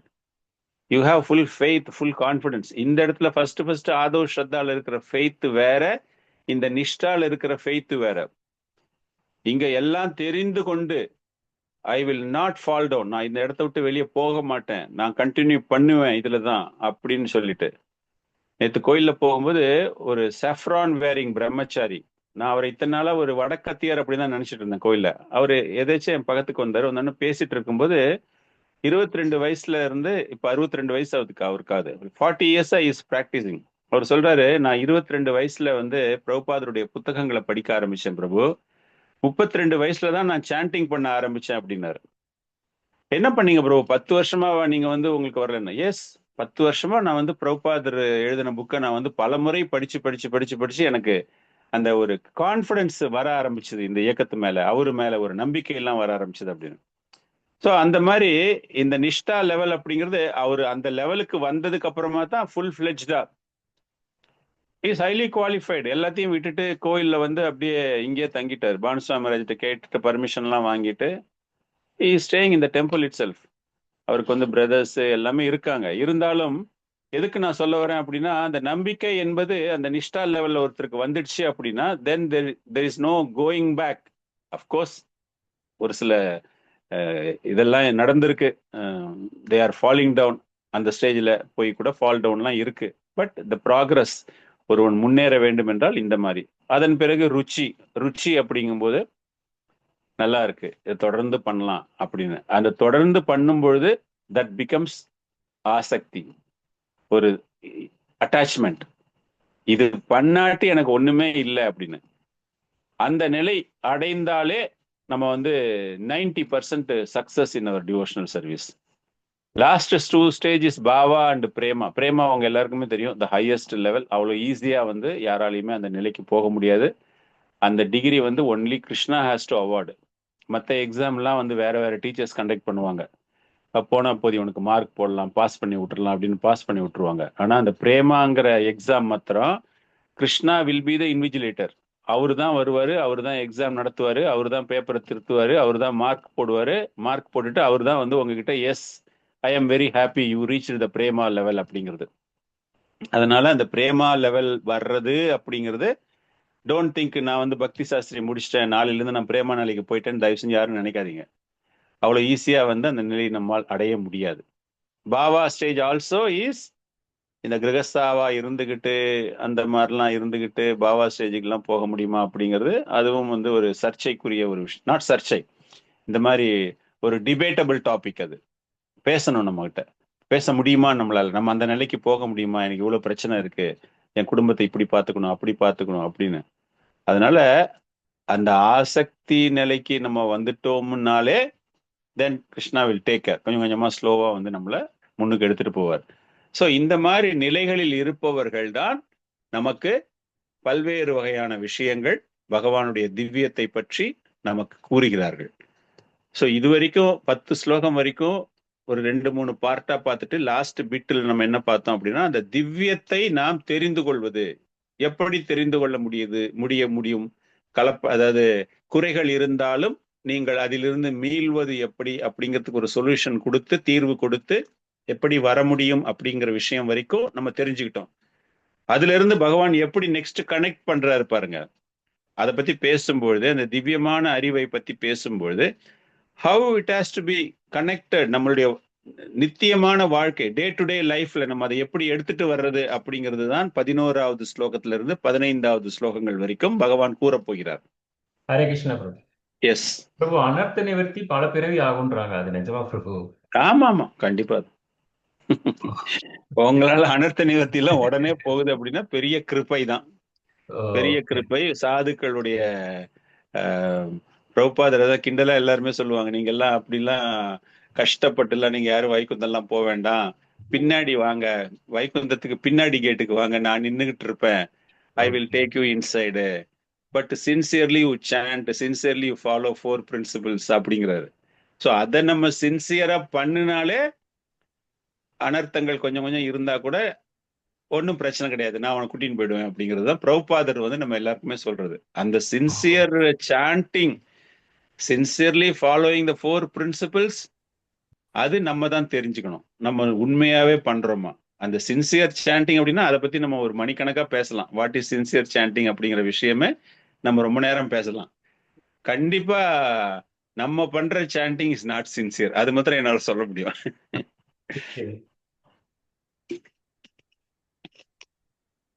We are all into a process, பிரபு. நம்ம எல்லாம் வந்து அரிசி மாவை வந்து என்ன சொல்றது, மிக்சிலையும் வெட் கிரைண்டர்லயும் போட்டு அரைச்சி மாவு வெளியே எடுத்துட்டு வர்ற மாதிரி நம்ம இப்போ ஒரு ப்ராசஸிங்ல போய்கிட்டு இருக்கோம். நம்ம அந்த ரிசல்ட் எப்படிப்பட்ட ரிசல்ட் வரப்போகுது அப்படிங்கிறது நம்ம இயக்குபவர்கள், நம்மளுடைய ஆன்மீக குரு சொல்லக்கூடிய விஷயங்கள், அதை நம்ம எல்லாம் கேட்டு எப்படி நம்ம நடந்துக்கிறோம், எப்படி ஃபாலோ பண்றோம். இந்த 9 ஸ்டெப்ஸுக்கு மாத்திரம் தனித்தனியா நீங்க வந்து ஒவ்வொன்னு எக்ஸ்பிளைன் பண்ணா I can explain one hour for each step. I can explain. அந்த மாதிரி முக்கியத்துவம் வாய்ந்த ஒரு பாதை இது. உங்களுக்கு நம்பிக்கை வளரணும் அப்படின்னா அந்த நம்பிக்கை வளர்றதுக்கே வந்து உங்களுக்கு it will take lot of time. And ஒவ்வொருத்தர்கிட்டையும் என்னால ப்ரூவ் பண்ண முடியும் நம்ம வந்து இன்னும் நம்பிக்கையில இல்ல, நம்முடைய நடவடிக்கைகள் எதனால மாறுது அப்படின்னா அந்த நம்பிக்கை எந்த இடத்துல ஃபெயில் ஆகுது அப்படிங்கிற விஷயம். ஸோ அந்த நம்பிக்கை அப்படிங்கிற வார்த்தையே it is a very strong statement. I am fully faithful அப்படின்னு சொல்றதுக்கே it will take lot of time. சின்சியரா சொல்லணும்னா, உண்மையான நம்பிக்கையா இருக்கேன் நான் அப்படின்னு ஒருத்தர் அந்த நிலைக்கு வரணும் அப்படின்னா, இது நம்ம இங்க படிக்கும்போது என்னமோ ஈஸியா இருக்கிற மாதிரி இருக்கு. 9 ஸ்டெப்ஸ் தானப்பா, இதுதானப்பா பக்தி அப்படின்னு. ஒவ்வொரு ஸ்டெப்புமே நீங்க போனீங்கன்னாலே ஒன்னொன்னுலயுமே இருக்கிற விஷயங்களை முழுமையாக நாம் அடைய வேண்டும் என்றாலே அதற்கு that will take time. Okay, now இந்த நெக்ஸ்ட் செட் ஆஃப் ஸ்லோகத்துல இந்த மாதிரி வந்தவங்க, இந்த அறிவை பெற்றவர்கள், அவர்களுடைய செயல்களில் எப்படி இதனை பயன்படுத்துவது. It is not only applicable for Arjuna, நமக்கும் இது. நம்ம எல்லாமே வந்துட்டு இப்போ வி ஆர் கிரகஸ்தாஸ், ரைட்? நம்ம வந்து இந்த டீம்ல மேபி பிரம்மச்சாரிஸ் 1 or 2% ஆர் தேர், பிரம்மச்சாரிஸ் இருக்காங்க. பட் ஓவராலா பார்க்கும்போது நம்ம எல்லாருமே வந்து வி ஆர் கிரகஸ்தாஸ், வி ஹாவ் அவர் கமிட்மெண்ட். நம்ம குடும்பத்துக்குன்னு ஒன்று இருக்கு, நமக்குன்னு ஒரு சில ஆஃபீஸ் ஒர்க் இருக்கு, செயல்களை நம்ம ஈடுபடுகிறோம்.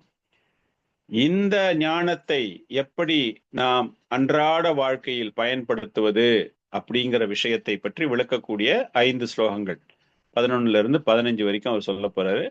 11, 12 முக்கியமாக அவரிடம் சரணடைவது, அந்த மாதிரி சரணடைந்து செயல்களை செய்யும் பொழுது அதற்கான பலன்களை பகவான் தருகிறார் அப்படிங்கிறத விளக்கக்கூடிய ஸ்லோகங்கள். 13, 14 இதற்காக ஐ கிரியேட்டட் அ சிஸ்டம். எங்கிட்ட நீங்க சரணடையணும் இல்லையா? Different type of people are there. ஒரு சின்ன ஒரு கம்யூனிட்டிக்குள்ள நீங்க போறீங்க அப்படின்னா அந்த கம்யூனிட்டிக்குள்ள பல்வேறு வயது மக்கள் இருக்கலாம், குழந்தைங்க இருக்கலாம், சின்ன குழந்தைங்க இருக்கலாம், விளையாட்டு புத்தி உள்ள குழந்தைகள் இருக்கலாம், திருமணமாகாத ஆண்கள் இருக்கலாம், திருமணமானவர்கள் இருக்கலாம், திருமணமானி டைவர்ஸ் ஆனவங்க இருக்கலாம்.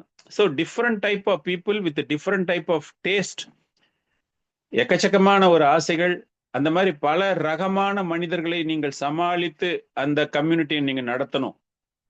அந்த மாதிரி பகவான் இந்த சிருஷ்டியில் இந்த ஞானத்தை பெற வைக்க வேண்டும் எல்லாருக்கும் அப்படிங்கிறதுக்கு, அவர்களுடைய நித்திய வாழ்க்கையில் அவங்க செய்யணும் அப்படிங்கிறதுக்காக நான் இந்த சமுதாயத்தை எப்படி பிரித்தேன் அப்படின்னு சொல்லக்கூடிய விஷயங்கள் 13, 14 அற்புதமான ஒரு விளக்கமும் அதில் வருகின்றது. அந்த மாதிரி அந்த சமுதாயத்தை நான் பிரித்திருந்தாலும் எனக்கும் அதுக்கும் எந்த சம்பந்தமும் கிடையாது, நான் அதில் எதிலும் அங்கம் வகிக்காதவன் அப்படிங்கிற ஒரு விஷயம். கடைசி ஸ்லோகம் முழுமையாக எல்லா விதமான பலன்களையும் பகவான் தான் தராரு அப்படிங்கிற ஒரு விஷயம். அதனால இது குறிப்பாக அர்ஜுனனுக்காக. அர்ஜுனன் இந்த யுத்தத்தில் கலந்து கொள்ள வேண்டும். எப்படி கலந்துக்கணும்? எந்த விதமான பற்றுதலும் இல்லாம அப்படிங்கிறது. இது again general statement, repeated statement for Arjuna. மீண்டும் மீண்டும் அர்ஜுனுக்காக கூறப்படக்கூடிய அந்த ஒரு பதம் அதுல. So now we are going into the next set of subject. Sloka number 11. I'll read the sloka now. Ye yata mam prapatyante tamsh tataiva bhajamyaham mama vartmanu vartante manushyaha partha sarvashah. Vinod Prabhu, நீங்க shloka Mataji translation at the first paragraph of the purport. அதுல வந்து ஒரு ஸ்லோகம் வருது, அந்த ஸ்லோகத்துக்கு முன்னாடி வரைக்கும். Okay bro, Hare Krishna bro. Mataji ஒரு ஃபங்க்ஷன் இருக்காங்க பிரபு, நான் பண்றேன் பிரபு. ஓகே, பண்ணுங்க. ஏ யதா மர்ம சாரி ஏ யதா மாம் பிரப்யந்தே தாம் ததை பாபஜாம் யஹாம் மாம கர்மானுவர்த்தந்தே மனுஷ்யாக பார்த்தா சர்வசக. மம மம மாம இல்ல மம. ஓகே. ஓகே. என்னிடம் சரணதற்கு ஏற்றாற் போல நான் அனைவருக்கும் பலனளிக்கிறேன். பிருந்தாவின் மகனே, எல்லா விதத்திலும் அனைவரும் என் வழியே பின்பற்றுகின்றனர். பொருளுரை: ஒவ்வொருவரும் கிருஷ்ணரை அவரது பல்வேறு தோற்றங்களின் மூலம் தேடிக்கொள்கின்றனர். பரமபுருஷ பகவானான கிருஷ்ணர் அவரது உருவமற்ற பிரம்ம ஜோதியாகவும் அணு துகள்கள் உள்பட எல்லாவற்றிலும் வீற்றிருக்கும் பரமாத்மாவாகவும் ஓரளவிற்கு உணரப்படுகிறார். ஆனால் தனது தூய பக்தரால் மட்டுமே கிருஷ்ணர் முழுமையாக உணரப்படுகிறார். எனவே ஒவ்வொருவரது உணர்விற்கும் அவரது லட்சியமாதலால் தத்தம் ஆவலுக்கேற்ப உறவாடுவதில் ஒவ்வொருவரும் திருப்தியடைகின்றனர். திவ்யமான உலகிலும் தனது தூய பக்தருடன் அவரவர்களது விருப்பத்திற்கு ஏற்ப திவ்யமான மனப்பான்மையுடன் உறவாடுகிறார். ஒரு பக்தர் கிருஷ்ணரை உன்னத எஜமானராகவும், மற்றவர் தனது நெருங்கிய தோழனாகவும், மற்றொருவர் தனது மகனாகவும், மேலும் ஒருவர் தனது காதலனாகவும் விரும்பலாம். தன்னிடம் அவர்களுக்கு உள்ள ஆழ்ந்த அன்பிற்கேற்ப அவர் எல்லா பக்தர்களுக்கும் பாகுபாடின்றி பலனளிக்கிறார். பௌதிக உலகிலும் இதை போன்ற உணர்வு பரிமாற்றங்கள் உண்டு. வழிபடுவோருக்கு ஏற்ப பல்வேறு வழிகள் பகவான் சரிசமமாக பரிமாற்றம் செய்கிறார். தூய பக்தர்கள் ஆன்மீக உலகிலும் சரி, இப்பௌதிக உலகிலும் சரி, பகவானுடன் நேரடியாக உறவு கொண்டு கைங்கரியம் செய்வதால் அவரது அன்பு தொண்டில் திவ்யமான ஆனந்தத்தை அடைகின்றனர். தங்களது தனித்துவத்தை இழந்து ஆன்மீக தற்கொலை செய்து கொள்ள விரும்பும் அருவாதிகளுக்கும் தனது தேஜஸில் அவர்களை கிரகித்துக் கொள்வதன் மூலம் கிருஷ்ணர் உதவுகிறார். இத்தகு அருவவாதிகள் ஆனந்தமான முழுமுதற் கடவுளின் நித்திய உருவத்தை ஏற்க மறுக்கின்றனர். எனவே தங்களது தனித்துவத்தை அழித்துக் கொண்டு இவர்களால் இறைவனின் திவ்யமான கைங்கரியத்தில் ஆனந்தத்தை அனுபவிக்க இயலாது. இவர்களின் சிலர் பருவ நிலையிலும் ஸ்திரமாக வசிக்க இயலாமல் செயல்களுக்கான தங்களது ஆழமான விருப்பங்களை வெளிக்காட்ட மீண்டும் பௌதிக தளத்திற்கு திரும்புகின்றனர். ஆன்மீக உலகங்களில் இவர்கள் அனுமதிக்கப்படுவதில்லை. பதிலாக இப்பௌதிக உலகில் செயல்பட மீண்டும் வாய்ப்பளிக்கப்படுகிறது. பலனை எதிர்பார்த்து விதிக்கப்பட்ட கடமைகளை செய்பவர்களுக்கு யாகங்களில் இறைவன் என்ற முறையில் அதற்கு உண்டான பலனை அளிக்கிறார் பகவான். மேலும் சித்திகளை நாடும் யோகிகளுக்கு அத்தகு சக்திகள் அளிக்கப்படுகின்றன. வேறு விதமாக கூறினால், வெற்றி பெற விரும்பும் அனைவருமே அவரது கருணையை நம்பியுள்ளனர். பலவிதமான ஆன்மீக முறைகள் அனைத்தும் ஒரே பாதையில் அடையப்படும் வெற்றியின் வெவ்வேறு நிலையாகும். எனவே கிருஷ்ண உணர்வு என்னும் உயர்ந்த பக்குவத்தை அடைந்தடையும் வரை மற்றெல்லா பயிற்சிகளும் பூரணமற்றவை. ஹரே கிருஷ்ணா பிரபு, தேங்க்யூ வெரி மச். ஸோ இந்த ஸ்லோகம் பார்த்தீங்க அப்படின்னா அதனுடைய கண்டினியூஷன் நம்ம பார்த்தோம் இல்லையா? ஒவ்வொரு வரும்போது இதுல வந்து இரண்டு முக்கியமான விஷயங்கள் பகவான், அதாவது இரண்டு முக்கியமான விஷயங்கள் நாம் புரிந்து கொள்ள வேண்டும். முதல் இரண்டு வரிகள் பார்த்தீங்க அப்படின்னா ஒரு பரஸ்பர உறவை, ஒரு பக்தனுக்கும் பகவானுக்கும் ஒரு பரஸ்பர உறவு எப்படி ஏற்படுகிறது, அவர்கள் எந்த விதத்தில் எந்த தரத்தில் என்னிடம் சரணடைகிறார்களோ அதற்கு ஏற்றாற் போல அவர்களுக்கு நான் வெகுமதி வழங்குகிறேன். அப்படி பார்க்கும்போது ரெண்டு பேருக்குள்ள நடக்கிற ஒரு பரஸ்பர உறவை பற்றி பகவான் பேசுகிறார். மூணாவது லைனும் நாலாவது லைனும் பார்த்தீங்க அப்படின்னா உலகளாவிய, it is a universal statement. இந்த இடத்துல யூனிவர்சல் ஸ்டேட்மெண்ட் அப்படிங்கும்போது again we are going back to the personalism, impersonalism. நம்ம ஆஸ் அ டிவோட்டி நம்ம பேசுறது வந்து உலகளாவிய அப்படின்னா we are not talking about non devotees. பாசந்திகளை பத்தி நாம் பேசுவது கிடையாது. ஹூ இஸ் த பாசண்டி? One who doesn't believe. Correct? அந்த நம்பிக்கை இல்லாதவங்க, அவங்கள பத்தி நம்ம இங்க பேசல. இப்ப நம்ம இங்க பேசுறது என்னன்னா அந்த பகவானை புரிந்து கொள்பவர்களில் இரண்டு வகை. ஒன்னு உருவத்தை புரிஞ்சுக்கிறாங்க, ஒன்னு உருவமற்ற நிலையை புரிந்து கொள்கிறார்கள். சோ பகவான் இங்க ரெண்டாவது சொல்றது, என்னுடைய வழியை மமா வர்த்தமானு வர்த்தந்தே மானுஷ்ய பார்த்த சர்வசகா, அந்த மாதிரி ஒரு வழியை எவன் ஒருவன் பின்பற்றுகிறானோ அவர்கள் அப்படிங்கும்போது அந்த உலகளாவிய தன்மை, யூனிவர்சல் ஸ்டேட்மெண்ட் அப்படிங்கிற ஒரு விஷயம். இதை எப்படி புரிஞ்சுக்கிறது? வாட் இஸ் யூனிவர்சல் ஸ்டேட்மெண்ட் அப்படிங்கும்போது பகவானை 3 முறையில் நாம் உணரலாம். எல்லாருக்குமே தெரியும் இல்லையா? பிரம்மன், பரமாத்மா, பகவான், ரியலைசேஷன் அப்படின்னு சொல்லிட்டு நம்ம பார்க்கிறோம். அப்படின்னா பகவானை பார்க்கும் பொழுது ஒவ்வொரு நோக்கத்தில், ஒவ்வொரு கண்ணோட்டத்தில் அவர்கள் பார்க்கிறார்கள். பட் நம்ம தெரிஞ்சுக்க வேண்டிய ஒரு விஷயம் என்ன அப்படின்னா, தன்னுணர்வு பெறுவதற்கு பகவான் எப்படின்னு. அப்கோர்ஸ் ஒரு சில பேர் ஃப்ரூட்டிவ் ஒர்க்கர்ஸ், பலன் நோக்கிய செயல்களில் அந்த பகவானை பார்க்கும்போது அவங்களை எப்படி பார்க்கறாங்க? யக்னேஸ்வரராக பார்க்கிறார்கள் இல்லையா? யாகங்கள் மூலமாக எனக்கு இது கிடைக்கணும், இந்த பொருள் கிடைக்கணும் அப்படின்னு. But still they are looking at the Lord. அந்த யக்னபதிக்கு நான் பண்ணாதான் எனக்கு கிடைக்கும் அப்படிங்கும்போது அந்த நோக்கோடு பகவானை பார்க்கிறார்கள். அருவவாதிகள் எப்படி பார்க்கிறாங்க அப்படிங்கிற விஷயம் நம்ம எல்லாருக்குமே தெரியும். பிரம்ம ஜோதி, பிரம்மனாக பார்க்கிறார்கள். ஒரு சில யோகிகள் ஒரு சுப்ரீம் பவர் தான் எனக்கு எல்லாமே கொடுக்க போகுது அப்படின்னு அந்த யோக பயிற்சியில் ஈடுபடுபவர்கள், அவர்கள் ஒரு சிலமான திவ்ய சக்திகள் பெற வேண்டும் என்று. திவ்ய சக்திகள் அப்படின்னா அந்த மிஸ்டிக் யோகின்னு சொல்லுவாங்க தெரியுமா? அவங்களுக்கு ஏதாச்சும் ஒரு ஸ்பெஷல் குவாலிட்டிஸ், ஒரு சில சிறப்பு குணங்கள் வரணும். ஒரு மேஜிக் பண்றதுக்கான, நான் தண்ணி மேல நடந்து போவேன், காத்துல பறப்பேன், என் உடம்ப சின்னது பண்ணிப்பேன், ரொம்ப பெரிய உருவமா நான் காட்டுவேன் அப்படின்னு. இந்த ஹரித்வார்லாம் போய் பார்த்தீங்க அப்படின்னா they are all called yogis. அவங்க பண்ற இது என்னன்னா செல்ஃப் ரியலைசேஷனுக்காக கிடையாது. அந்த பகவானை பிரார்த்தனை செய்வதன் மூலமாக ஏதாச்சும் ஒரு சிறந்த சக்தி எனக்கு கிடைக்க வேண்டும் அப்படின்னு. அதையும் நான் தரேன் அப்படிங்கிறார் பகவான். நீ என்ன மாதிரி ஆசைப்பட்டு கேட்குறியோ அது தரேன். நம்ம எதுக்கு அந்த 9 லேடர் பார்த்தோம்? அந்த கிருஷ்ண பிரேமையை அடைவதற்காக ஒரு பக்தன் முயற்சி செய்கிறான் என்றால் அதையும் நான் வழங்குவேன் அப்படிங்கிறார் பகவான். அதை எப்படி வழங்குவார்? அந்த ஒரு நிலை, கிருஷ்ண பிரேமை வரணும் அப்படின்னா எந்த நிலையில் இருந்தால் நீங்கள் கிருஷ்ண பிரேமையை பெற முடியும்? படிச்சிருக்கீங்களா? எல்லாரும் படிச்சிருக்கோம், சொல்லுங்க பார்க்கலாம்.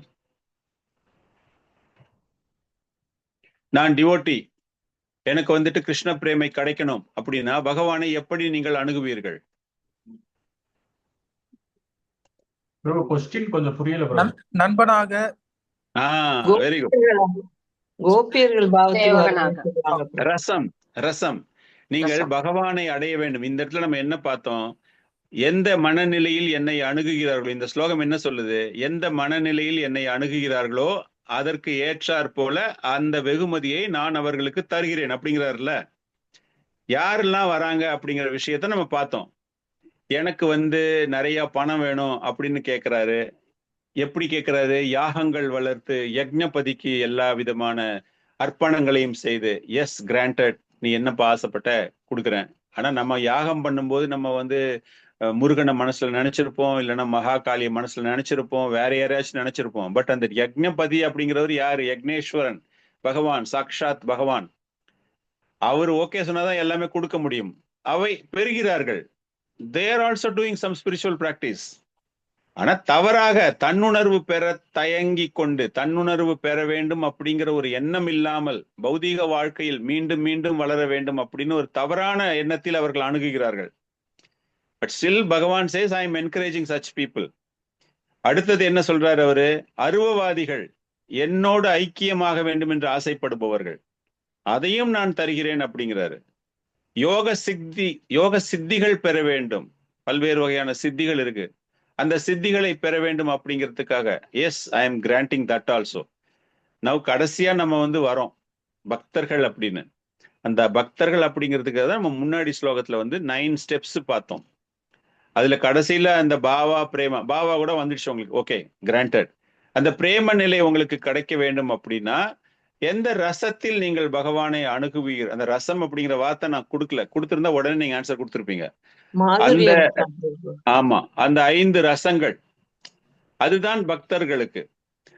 அந்த பண்ணும் பொழுது அதை நம்ம எப்படி பண்ணணும், அந்த பக்தி தொண்டு எப்படி பண்ண வேண்டும் அப்படின்னு பாத்தீங்கன்னா, அகாம சர்வ காமோவா மோக்ஷ காம உதாரதி தீவிரேன பக்தி யோகேன யஜதே புருஷம் பரம். புருஷா தெரியும் நம்ம எல்லாருக்குமே. அதனால இந்த புத்திசாலி, பரந்த அறிவு கொண்ட புத்திசாலி, நல்ல very much is having intelligence அப்படிங்கிறவன் அவன் எப்படி பிரார்த்தனை செய்வான்? அகாம சர்வ காமோவா. அவன் என்ன பண்ணுவான் அப்படின்னா, எனக்கு பௌதிகத்தின் மீது ந தனம் ந ஜனம் ந சுந்தரிம் அப்படிங்கிறதுல சைத்தன்ய மகாபிரபு அந்த மாதிரி அவன் வந்து எனக்கு பௌதிக ஆசை கிடையாது, எனக்கு விடுதலை பெற வேண்டும், முக்தி அடைய வேண்டும் அப்படிங்கிற ஆசை கிடையாது, நான் அந்த பரம்பொருளை முழுமையாக அவரை நான் பிரார்த்தனை செய்வேன் அப்படின்னு. ஸோ இந்த 5 ரசங்களில் இருக்கக்கூடியவர்களுடைய நிலை எப்படி இருக்கும் என்றால் அந்த மாதிரி ஒரு நிலைக்கு அவர்கள் வருவார்கள். எதற்கு என்றால் யஜதே புருஷம் பரம். புருஷோத்தமன் பகவத்கீதையில சொல்றாரு இல்லையா, ஐ எம் புருஷோத்தமா அப்படின்னு. ஸோ அந்த மாதிரி கிடைக்கும் அப்படின்னு. ஸோ இந்த மாதிரி எந்தெந்த நிலைக்கெல்லாம் நம்ம செல்கிறோமோ அவர்களுக்கு நான் கிடைப்பேன் அப்படிங்கிற ஒரு விஷயம். ஆனா ஜனங்க என்ன பண்றாங்க, எனக்கு உடனே ரிசல்ட் வேணும், பகவான் கிருஷ்ணர்கிட்ட போகணும்னா எனக்கு ரொம்ப லேட் ஆகும், அவர் எனக்கு அவ்வளவு வேகமா கொடுக்க மாட்டாரு. எப்போ இந்த யக்ஞபதி யோகேஸ்வரன் அந்த டைப் ஆஃப் பக்தாஸ் சொல்றாரு. அதனால அவங்க என்ன பண்றாங்கன்னா, தேவ வழிபாட ஒரு குயிக் ஃபிக்ஸ், எனக்கு வந்து உடனே இந்த பிரச்சனையை உடனே தீர்வு காணணும் அப்படின்னு சொல்லிட்டு நம்ம பண்றோம்ல, அந்த மாதிரி உடனே செய்யக்கூடியவர்கள் என்ன பண்றாங்கன்னா, தேவ வழிபாட்டிற்கு அவர்கள் தங்களை தயார்படுத்தி கொண்டு அதன் மூலமாக அவர்கள் என்னிடம் வருகிறார்கள். But they are taking it time, delay ஆகுது அவங்களுக்கு. பட் அந்த தேவ வழிபாட்டை அவர்களுக்கு குயிக் ஃபிக்ஸ் மாதிரி, எனக்கு உடனே கிடைக்கணும் அப்படிங்கிறதுக்காக நான் அந்த வழிபாட்டுக்கு போறேன் அப்படிங்கிறத பத்தி பேசக்கூடிய ஸ்லோகம் 12வது ஸ்லோகம் 4.12. காங்ஷந்தக கர்மணம் சித்திம் யஜந்த இஹ தேவதः க்ஷிப்ரம் ஹே மானுஷே லோகே சித்தீர் பவதி கர்மஜா. ஜெயலட்சுமி மாதாஜி இருக்கீங்களா நீங்க? இருக்கேன் பிரபு. ஸ்லோகமும் டிரான்ஸ்லேஷனும் படிங்க பார்க்கலாம். பர்போட்டு வேண்டாம், பொருளுரை வேண்டாம். காங்ஷத கர்மாணாம் சித்திம் யஜந்த இக தேவதா க்ஷிப்ரம் ஹி மானுஷே லோகே சித்திர் பவதி கர்மஜா. மொழிபெயர்ப்பு வழங்கியவர் ராசபக்தி வேதாந்த சுவாமி ஸ்ரீல பிரபுபாதாய்க்கு ஜெய். பலன் தரும் செயல்களில் வெற்றியை விரும்பும் இவ்வுலக மனிதர்கள் தேவர்களை வழிபடுகின்றனர்.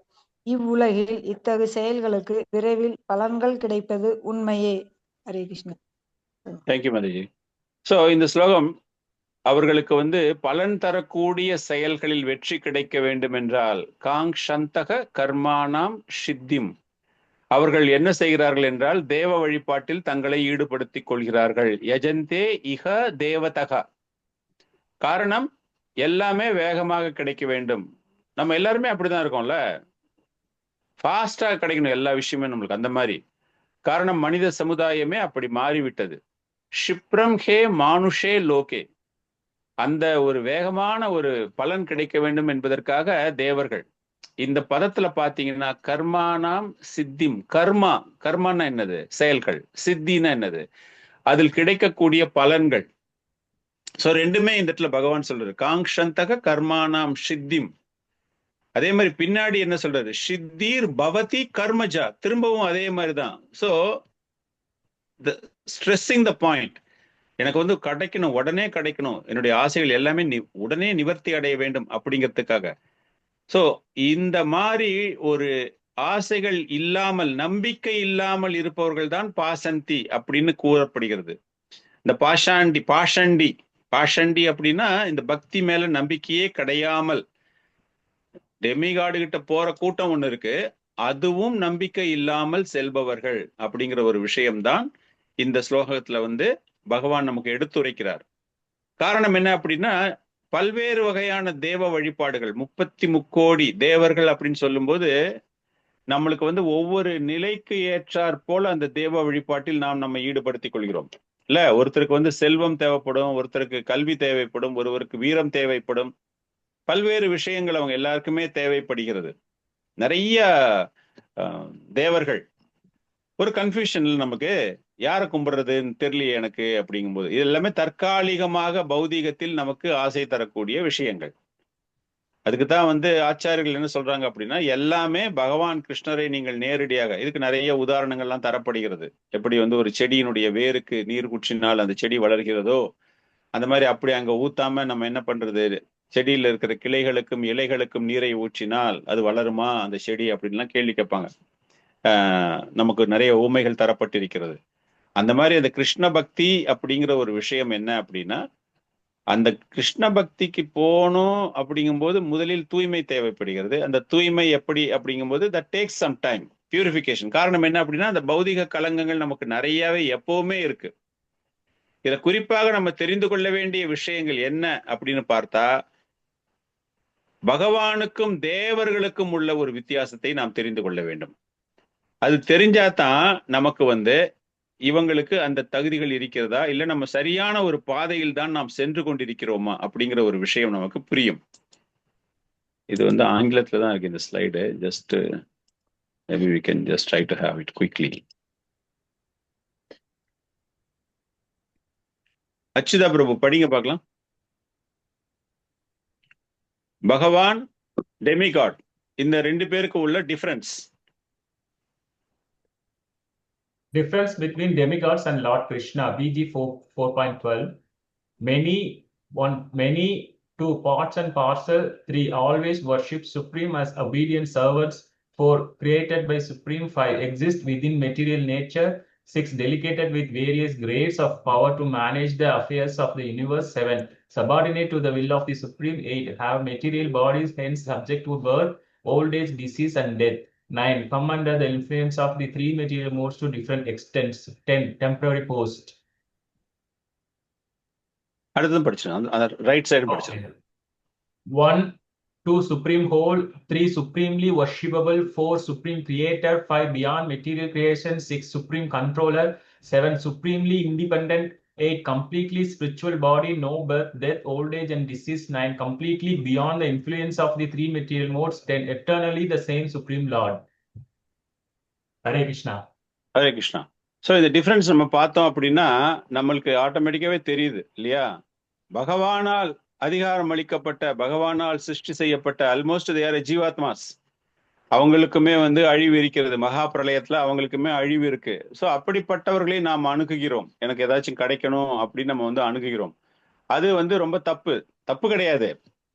You are having a lesser intelligence. உண்மையா நமக்கு கொடுக்கக்கூடியவர் யாரோ அதை நம்ம வந்து அணுகாமல் நாம் தவறான வழியில் அணுகுகிறோம் அப்படின்னு சொல்லிட்டு, இந்த மாதிரி ஒரு முழுமையான ஒரு புரிதல் எல்லாருக்குமே ஏற்பட வேண்டும். எல்லாருடைய வழிபாட்டு முறைகள். காரணம் வந்து ஒரு பிராமணன் ஒரு வைஷ்ணவன் நிச்சயமாக டெமிகாட் வர்ஷிப்புக்கு அவன் போக மாட்டான். பிராமணன் மிகோ, ஒரு வைஷ்ணவன் போக மாட்டான். அந்த மாதிரி பார்க்கும்பொழுது இந்த சமுதாயத்தை வர்ணங்களாகவும் ஆசிரமங்களாகவும் பிரித்து ஒவ்வொருவருடைய தகுதிக்கு ஏற்றாற் போல அந்த வழிபாட்டு முறை. இங்க பகவான் பார்க்கிற முக்கியமான விஷயம் என்ன அப்படின்னா, அட்லீஸ்ட் அவங்களுக்கு வந்து பக்திங்கிற ஒரு விஷயத்துல அவங்களை நான் எடுத்துட்டு வர்றதுக்கு முயற்சி பண்றேன். அந்த ஒரு கான்செப்ட்ல தான் இந்த வர்ண ஆசிரமம், வர்ணங்களை பிரிப்பது, அதாவது இந்த சமுதாயத்தை பிரிப்பது. அதன் மூலமாக யூனிவர்சலி எவ்ரிபடி ஷுட் ரெஸ்பெக்ட். எல்லாருமே வந்து ஒரு பரம்பொருள் சொல்ல முடியாது இடத்துல, ஒரு உயர் அதிகாரத்தை, ஒரு ஆற்றலை வழிபட துவங்குகிறார்கள் அப்படிங்கிறது ஒரு முக்கியமான ஒரு விஷயம் இங்க. அதுக்கப்புறமா they can become a Vaishnava, that is they can become a brahmana, they can become a Vaishnava. Vishnu வழிபாட்டில் அவர்கள் தங்களை ஈடுபடுத்திக் கொள்ளலாம். அதுக்கு முன்னாடி அந்த பியூரிஃபிகேஷன் இஸ் வெரி இம்பார்ட்டன்ட். அதுக்கு தான் அவர் சொல்றாரு இல்லையா இந்த ஸ்லோகத்துல சொல்லும்போது, கிருஷ்ணரை பற்றி தெரிந்து கொள்ள நீங்கள் ஆசைப்படுகிறீர்கள் என்றால் முதல் இது என்னன்னா பியூரிஃபிகேஷன். அது எப்படின்னா தட் ஃபெய்த், நம்ம சொன்னோம் இல்லையா, அந்த ஸ்ரத்தான்னு சொன்னோம் இல்லையா, ஆதவ் ஸ்ரத்தா. அப்படிங்கும்போது அந்த ஃபெய்த் அப்படிங்கிறது you are allowing your self to get purified. உங்களை நீங்கள் தூய்மைப்படுத்திக் கொள்ள அனுமதி தருகிறீர்கள் அப்படிங்கிற விஷயம். அந்த ஒரு புரிதலோடு 13வது ஸ்லோகம் போறோம். இதுல வந்து சமுதாயம் எப்படி பிரிக்கப்படுகிறது அப்படிங்கிற விஷயம். சாதுர்வர்ணியம் மயா சிருஷ்டம் குணகர்ம விபாகஷக தஸ்ய கர்த்தாரம் அபி மாம் வித்தி ஆகர்த்தாரம் அவ்யயம். பத்மபிரபா மாதாஜி, யூ ஆர் தேர். 13 ஸ்லோகம் படிச்சு டிரான்ஸ்லேஷன் படிங்க பார்க்கலாம்.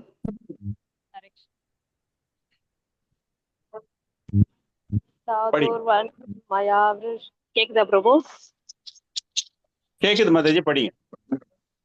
சாதுர்வர்ண்யம் மயா சிருஷ்டம் குணா கர்ம விபாகஷः தஸ்ய கர்த்தாராம் அபிமாம் வித் யகர்த்தாராம் அவ்யயம். பொருளுரை: 3 வித இயற்கை குணங்களுக்கு அவற்றின் செயல்களுக்கும் ஏற்ப மனித சமூகத்தின் 4 வகை பிரிவுகள் என்னால் ஏற்படுத்தப்பட்டன. இம்முறையை படைத்தவன் நானேயாயினும் மாற்றமற்ற என்னை செயல்களுக்கு அப்பாற்பட்டவனாக அறிந்து கொள். ஹரே கிருஷ்ணா. ஹரே கிருஷ்ணா. சோ இந்த ஸ்லோகம் வந்து இது ஒரு முக்கியமான ஒரு ஸ்லோகம், நம்முடைய சம்பிரதாயத்துல முக்கியமான ஒரு ஸ்லோகம். அது போல சமுதாயத்திற்கு இது ஒரு பெரிய ஒரு விளக்கத்தை தருகிறது. இன்னைக்கு வந்து சமுதாயத்துல வந்து நிறைய கான்ட்ரவர்ஷியல் ஸ்டேட்மெண்ட்ஸ் ஆர் கோயிங். சனாதன தர்மத்தை பத்தி நிறைய பேசிக்கிட்டு இருக்காங்க. இதுல பாத்தீங்க அப்படின்னா, பகவான் சாதுர் வர்ணியம் மயா சிருஷ்டம், இந்த சமுதாயத்தை 4 பிரிவுகளாக நான் பிரித்திருக்கிறேன். எப்படி பிரிச்சிருக்காரு? அவர்கள் செய்யக்கூடிய செயல்கள் மூலமாக, குண கர்மா, அவர்களுடைய குணம், அவங்களுடைய செயல்கள். பிராமணிக்கல் குவாலிட்டிஸ் நம்ம சொல்றோம் இல்லையா, சூத்ரா குவாலிட்டிஸ் நம்ம சொல்றோம் இல்லையா, that is based on their குணங்கள், அவங்க செய்யக்கூடிய செயல்கள், அதன் மூலமாக பிரிக்கப்பட்டிருக்கிறது. அதை நம்ம இன்னைக்கு தவறா அதை புரிந்து கொண்டிருக்கிறோம். தஸ்ய கர்த்தாராம் அபிமாம், அடுத்த முக்கியமான ஒரு ஸ்டேட்மெண்ட். இதை சிருஷ்டி செய்தது நான் தான், இதை தயாரித்தது நான் தான், இருந்தாலும் இதில் எனக்கு எந்த விதமான அங்கமும் கிடையாது, நான் இதில் கலந்து கொள்வது கிடையாது. I just created. காரணம் என்ன அப்படின்னா, நீங்க எல்லாமே தவறான ஒரு பாதையில சென்று கொண்டிருப்பதினால் நீங்க சரியான பாதைக்கு வர வேண்டும் அப்படிங்கிறதுக்காக இது பண்ணப்பட்டிருக்குது. அதனால நான் இதைத்தான் ஃபாலோ பண்றேன் அப்படின்னு கிடையாது. I am above all.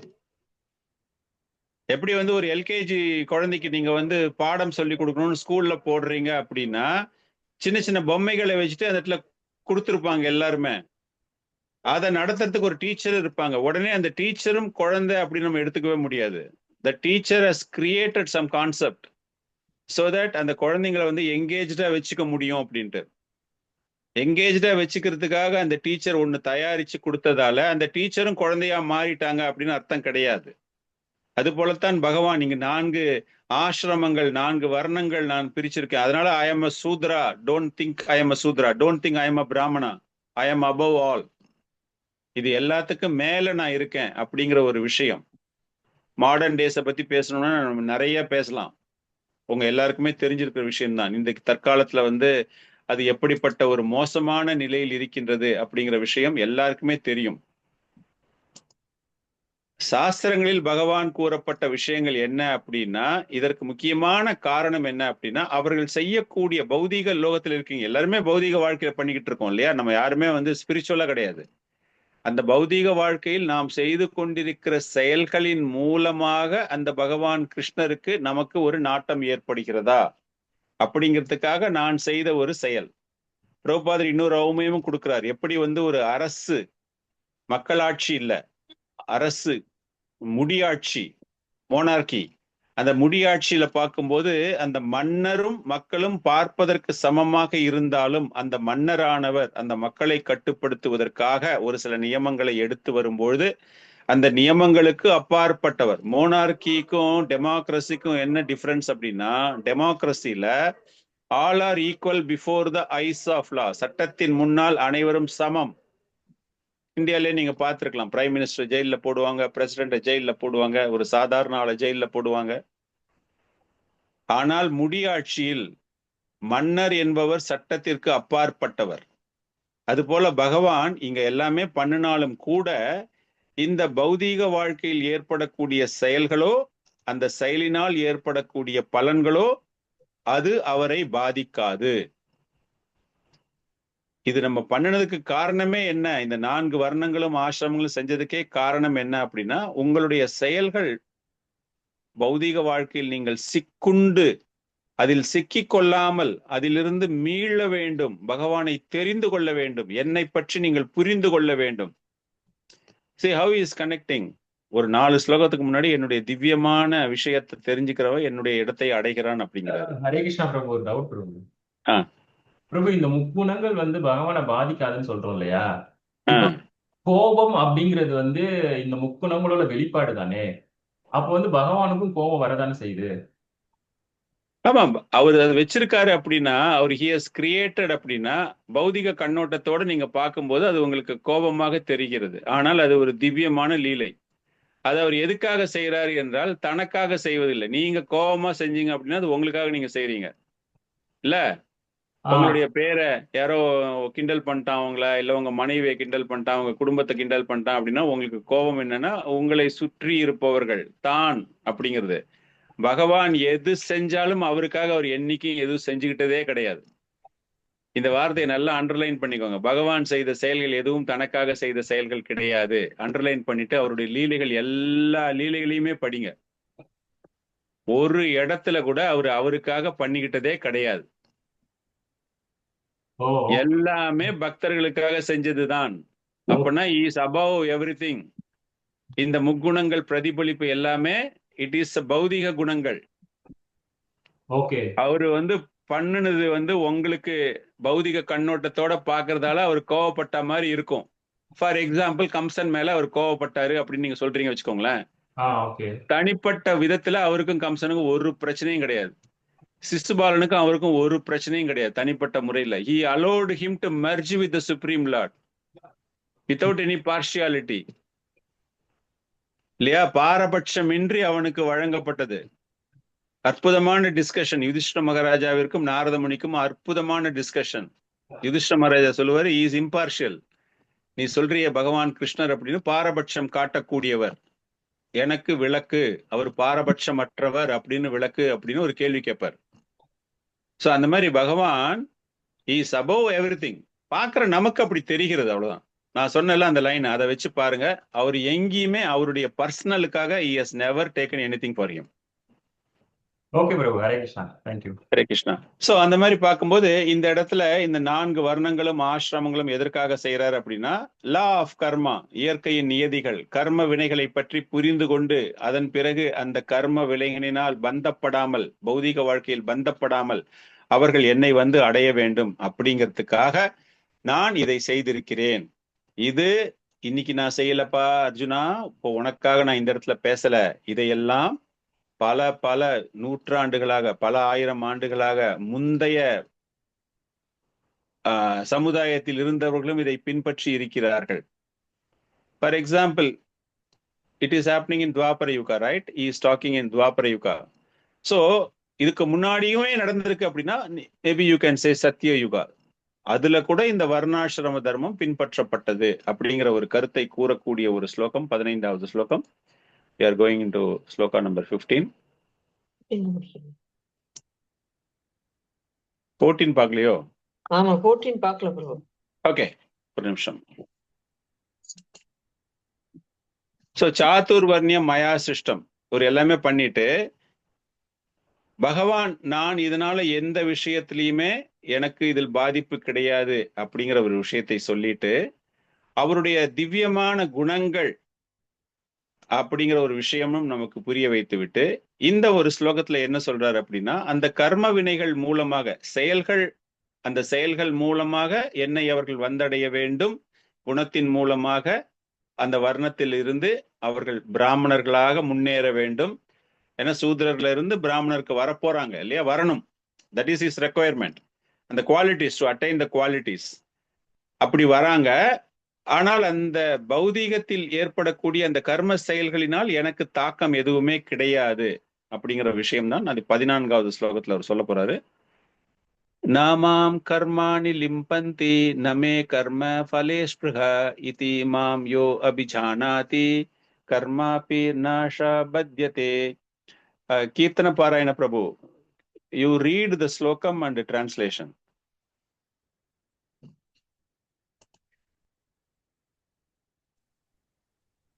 Hare Krishna Prabhu. Yes. நாமாம் கர்மாணி ஷிம்பந்தி அமே கர்ம பவேஸ்ருவகாம் இதிமாம் யோ அபிஜானாதி கர்மபி நாஷபத்யதே. என்னை பாதிக்கும் செயல் எதுவும் இல்லை, செயல்களின் பலன்கள் நான்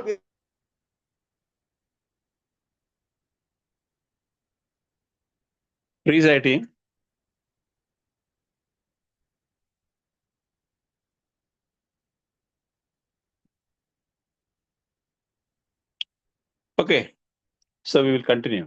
ஹரே கிருஷ்ண பிரபு. ரத்னம் மாதே நீங்க படிக்கிறீங்களா? திரும்ப படிங்களேன் அந்த ஸ்லோகத்தை, அந்த டிரான்ஸ்லேஷன் படிங்களேன். Only translation.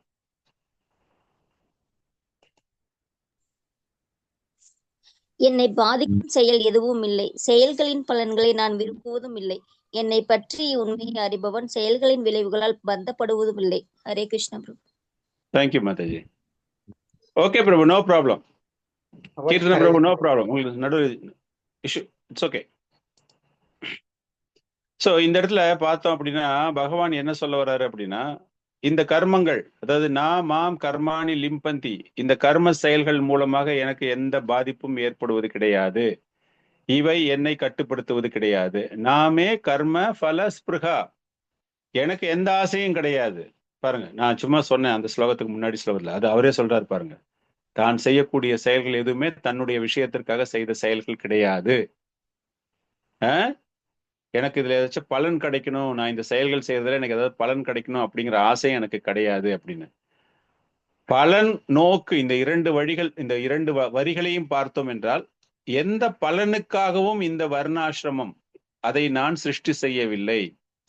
இதை எவன் ஒருவன் புரிந்து கொள்கிறானோ, இதை எவன் ஒருவன் புரிந்து கொண்டு, என்னது அவர்கள் செய்யக்கூடிய செயல்கள் அவர்களுக்கு பாதிப்பை ஏற்படுத்தக்கூடாது, பலன் எனக்கு கிடைக்க கூடாது அப்படின்னு யார் புரிஞ்சுக்கிறாங்களோ, இதிமாம் யோ அபிஜானாதி, இந்த உண்மையை எவன் தெரிந்து கொள்கிறானோ, என்னை பற்றி எவன் புரிந்து கொள்கிறானோ. அங்க என்ன சொன்னாரு? என்னுடைய திவ்யத்தை புரிந்து கொள்பவர்கள் என்னுடைய இடத்திற்கு வருவார்கள் அப்படின்னாரு. இங்க என்ன சொல்றாரு? இந்த வர்ணாசிரமத்தை செஞ்சதுக்கு, அதாவது சிருஷ்டி செய்த எனக்கு இதில் எந்த விதமான பங்கும் கிடையாது அப்படிங்கிறத எவன் ஒருவன் புரிந்து கொள்கிறானோ, கர்மாபி நாஷா பந்தியதே, அவனுக்கு கர்ம வினைகளினால் எந்த விதமான பந்தத்திற்கும் அவன் தள்ளப்பட மாட்டான். காரணம், இவ்வளவு பெரிய உண்மையை அவன் புரிந்து கொண்டிருக்கிறான். அதனால ரெண்டு விஷயங்கள், பகவான் என்ன சொல்றாரு? எனக்கு இதுக்கு சம்பந்தமே இல்லை அப்படிங்கிறாரு. எஸ், பகவானுக்கும் இந்த கர்ம செயல்களுக்கும் சம்பந்தம் இல்லை, நானும் புரிஞ்சுக்கிட்டேன் அப்படின்னா, அந்த மாதிரி புரிந்து கொண்டவர்களுக்கு அவர்கள் இந்த கர்ம வினையில் சிக்க மாட்டார்கள். இதுல ரெண்டு விஷயம் நம்ம புரிஞ்சுக்கணும். ஒண்ணு, கிருஷ்ணரை தெரிந்து கொள்வது, கிருஷ்ணரை பற்றி தெரிந்து கொள்வது. இதுக்கு என்ன வித்தியாசம்? கிருஷ்ணரை தெரிந்து கொள்வது ஒரு ஸ்டேட்மெண்ட், கிருஷ்ணரை பற்றி தெரிந்து கொள்வது இன்னொரு ஸ்டேட்மெண்ட். இது ரெண்டுத்துக்கு என்ன வித்தியாசம்? அந்த ஒரு ட்ரெயின் எக்ஸாம்பிள் பார்த்தோம்ல பிரபு, ட்ரெயின் வர்றதை பாக்குறது, அத ரிலேட்டட் தானே பிரபு இது? அந்த மாதிரி தானே பிரபு? கிருஷ்ணரோட ட்ரை பண்ணி பார்க்கலாம். Any other thing? கிருஷ்ணரை பத்தி தெரிஞ்சுக்கிறதுனா பிரபு, கிருஷ்ணர் பகவான்ங்கிறது தெரிஞ்சுக்கிறோம். கிருஷ்ணரை பற்றி தெரிஞ்சுக்கிறதுனா அவர் எப்படி பகவானா இருக்கிறாரு, அவர் எதெல்லாம் எதனால அவரை பகவானா நம்ம ஏத்துக்கிறோம் அப்படிங்கிறது கிருஷ்ணரை பற்றி தெரிஞ்சுக்கிறதுன்னு நான் நினைக்கிறேன். Okay, anyhow, both of you made an attempt, good attempt. So கிருஷ்ணர் அப்படிங்கிறது, ஒரு குழந்தைக்கு உடம்பு சரியில்லை, ஒரு தாயோட போறா அந்த குழந்தை டாக்டர் கிட்ட. அந்த டாக்டரும் அந்த குழந்தைய பார்க்கிறாரு, அந்த தாயும் அந்த குழந்தையை பார்க்கிறாள். இவங்க ரெண்டு பேருடைய பார்வையில் என்ன வித்தியாசம்? டாக்டருக்கு அந்த குழந்தைய தெரிகிறது. எப்படி தெரிகிறது? ஒரு பேஷண்டா தெரியுது. ஓகே, இந்த குழந்தைக்கு இரத்த சிவப்பு அணுக்கள் குறைந்து விட்டது, அதனால இந்த குழந்தைக்கு இந்த அயன் டானிக் கொடுங்க அப்படின்னு எழுதி கொடுக்குறாரு. இத்தனை நாளா அந்த தாயோடையே இருந்த குழந்தை, அந்த தாய்க்கு அந்த குழந்தையை பற்றி முழுமையாக தெரியவில்லை. அந்த குழந்தையிடம் இரத்த சிவப்பு அணுக்கள் இல்லை அப்படிங்கிற விஷயம் அந்த தாய்க்கு தெரியவில்லை. ஆனால் வேறு பல விஷயங்கள் எல்லாமே அந்த தாய்க்கு தெரிகின்றன. இல்ல, அந்த குழந்தைக்கு என்ன பிடிக்கும், அது காலையில எத்தனை மணிக்கு எழுந்துக்கும், அது எத்தனை மணிக்கு பல் தேய்க்கும், அதுக்கு நான் என்ன பண்ணணும், எல்லா விஷயமும் அந்த தாய்க்கு தெரியும். அந்த டாக்டருக்கு அதெல்லாம் ஒண்ணுமே தெரியாது. சோ அந்த மருத்துவருக்கு குழந்தையை தெரியும், அந்த தாய்க்கு குழந்தையை பற்றி தெரியும். சோ கிருஷ்ணா அப்படிங்கும்போது, கிருஷ்ணர் அப்படிங்கிறது அதை ஒரு ஆளா எடுத்துக்கலாம், இல்ல ஒரு பவர்ஃபுல் பர்சனா எடுத்துக்கலாம், okay, is an absolute, is வந்து அவர் தான் கடவுள் அப்படிங்கிறது நீங்க எடுத்துக்கலாம். ஆனால் அவரை பற்றி உங்களுக்கு என்ன தெரியும் அப்படின்னா, இதுக்கு முன்னாடி இப்ப அந்த ஸ்லோகங்கள் எல்லாம் தனித்தனியா நீங்க மீனிங் எடுத்துட்டே வந்தீங்க அப்படின்னா, இது எல்லாமே யாருக்கு தெரிகிறதோ, வர்ணாசிரம சிஸ்டத்தை அவர் தான் கிரியேட் பண்ணாரு, பட் இஸ் அபவ் ஆல். முக்குணங்களை பத்தி நீங்க கேட்டீங்க, அந்த முக்குணங்களும் அவர் தான் காரணகர்த்தா, ஆனால் அந்த முக்குணங்களின் தாக்கம் அவருக்கு ஏற்படுவது கிடையாது. அவருக்கு வந்து திவ்யமானவர் அப்படின்னா பல்வேறு அவதாரங்கள் எடுத்தாலும் அவருக்கு பிறப்பும் கிடையாது, இறப்பும் கிடையாது. அவருக்கு எப்போதுமே அப்படிங்கிற மாதிரி அவரை பற்றிய விஷயங்கள் எல்லாமே தெரிந்து கொள்பவர்கள் அவர்கள் தான் உண்மையான பக்தர்கள். சோ அதுதான் பக்தர். பகவான் இங்க என்ன சொல்றாரு அப்படின்னா, அந்த நிலைக்கு ஒருவன் வர வேண்டும். இந்த ஸ்லோகத்துல லாஸ்ட் 2 லைன் பாத்தீங்க அப்படின்னா, அந்த கர்ம பந்தத்திலிருந்து ஒருவன் வெளியேற வேண்டும் இல்ல, that is the first requirement. Correct? நாளைக்கு நீங்க வந்து ஒரு பிரேம நிலைக்கு நீங்க வரீங்க அப்படின்னா, பௌதீகத்தில் உள்ள அந்த அட்டாச்மெண்ட் உங்களுக்கு வெளியே கம்ப்ளீட்டா வந்தா தான் நீங்க பகவானை பத்தி தெரிஞ்சிருக்கிறீங்க. இதி மாம் யோ அபிஜானாதி கர்மா பி நாஷா பத்தியதே. அப்படின்னா பகவானை பற்றி தெரிந்தவர்கள் பௌதீக வாழ்க்கையில் அவர்களுக்கு எந்த தாக்கமும் ஏற்படாமல், கர்ம வினையில் அவர்கள் பந்தப்படாமல் வெளியேறுகிறார்கள் அப்படிங்கிறது. அதனால பகவான் கிருஷ்ணரை பத்தி நம்ம தெரிஞ்சுக்கணும் அப்படிங்கும்போது இந்த லாஸ்ட் 2 லைன், அந்த சாத்துர் வர்ணியம் மயா சிருஷ்டம் அவர் பண்ணினதுக்கான முக்கியமான குறிக்கோள் என்ன அப்படின்னா, you need to come out from all these things. அதுதான் நமக்கு தெரிகின்றது. இதை வந்து ஒரு அருமையான ஊமை மூலமாக பிரபுபாதர் கூறுகிறார். ஒரு மழை பெய்யுது அப்படின்னா, அந்த மழை பெய்யும் போது இந்த இடத்துல இருக்கிற பயிர்கள் மாத்திரம் நல்லா செழிப்பாக வளரணும் அப்படின்னு நினைச்சு அந்த மழை பெய்வது கிடையாது. அது போல அந்த மழை பெய்யும் பொழுது ஒரு சில பயிர்கள் வளராமல் கூட இருக்கின்றன. அந்த நிலம், நாட் பயிர்கள், அந்த பர்டிகுலர் நிலத்துல மழை பெய்யுது அப்படின்னா அந்த நிலத்திலிருந்து பசுமையாக எதுவுமே வளர்வது கிடையாது. ஆனா ஒரு சில இடத்துல பாத்தீங்கன்னா கொஞ்சம் கொஞ்சம் தான் இருக்கும், புல்லு இருக்கும். மழை முடிஞ்சு பாத்தீங்கன்னா அப்படியே பரவலாக பச்சை பசேல் அந்த இடம் மாறி இருக்கும். அந்த மாதிரி பகவான் அப்படிங்கிறது எந்த விதமான பாரபட்சமும் இன்றி அனைத்தையும் வழங்குகிறார். அதுங்க எப்படி வருதுங்க அப்படிங்கிற விஷயம் நோபடி நோஸ். கர்மா அதெல்லாம் பின்னாடி நமக்கு வரும். ஸோ அந்த மாதிரி இருக்கிறவரு அவர் என்ன சொல்றாருன்னா, இதற்கு முந்தைய பிறவிகளிலும் ஆர் யுகங்களிலும் இது போன்ற முக்தி அடைந்த ஆத்மாக்கள் இந்த வர்ணாசிரம தர்மத்தை பின்பற்றினார்கள். என்னுடைய மகிழ்ச்சிக்காக, என்னை அடைவதற்காக. என்னுடைய மகிழ்ச்சி அப்படின்னா என்ன அர்த்தம்? அந்த இடத்துல நீங்க வந்து பகவானுக்கு பக்தி தொண்டு பண்றீங்க அப்படின்னா you are moving in to your ashram, right? ஒரு சூத்ரன் பண்றான் அப்படிங்கும்போது எதாமாம் பிரபத்தியந்தி, அவன் எது பண்ணுவான்? அவனுடைய வளர்ச்சிக்காக பண்ணுவான். அது பகவானுக்கு பிடிக்கிறது கிடையாது. Though he may be granting you, அவர் அது எல்லாத்தையும் உனக்கு கொடுத்தா கூட அவருக்கு அதுல விருப்பம் கிடையாது.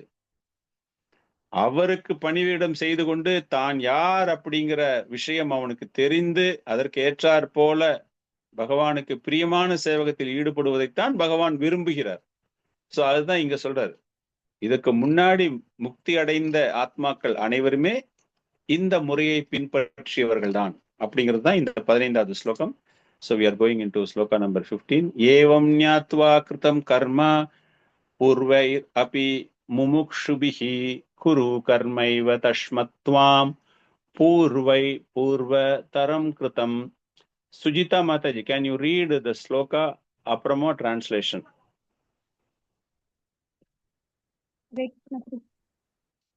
படிங்க மாதாஜி.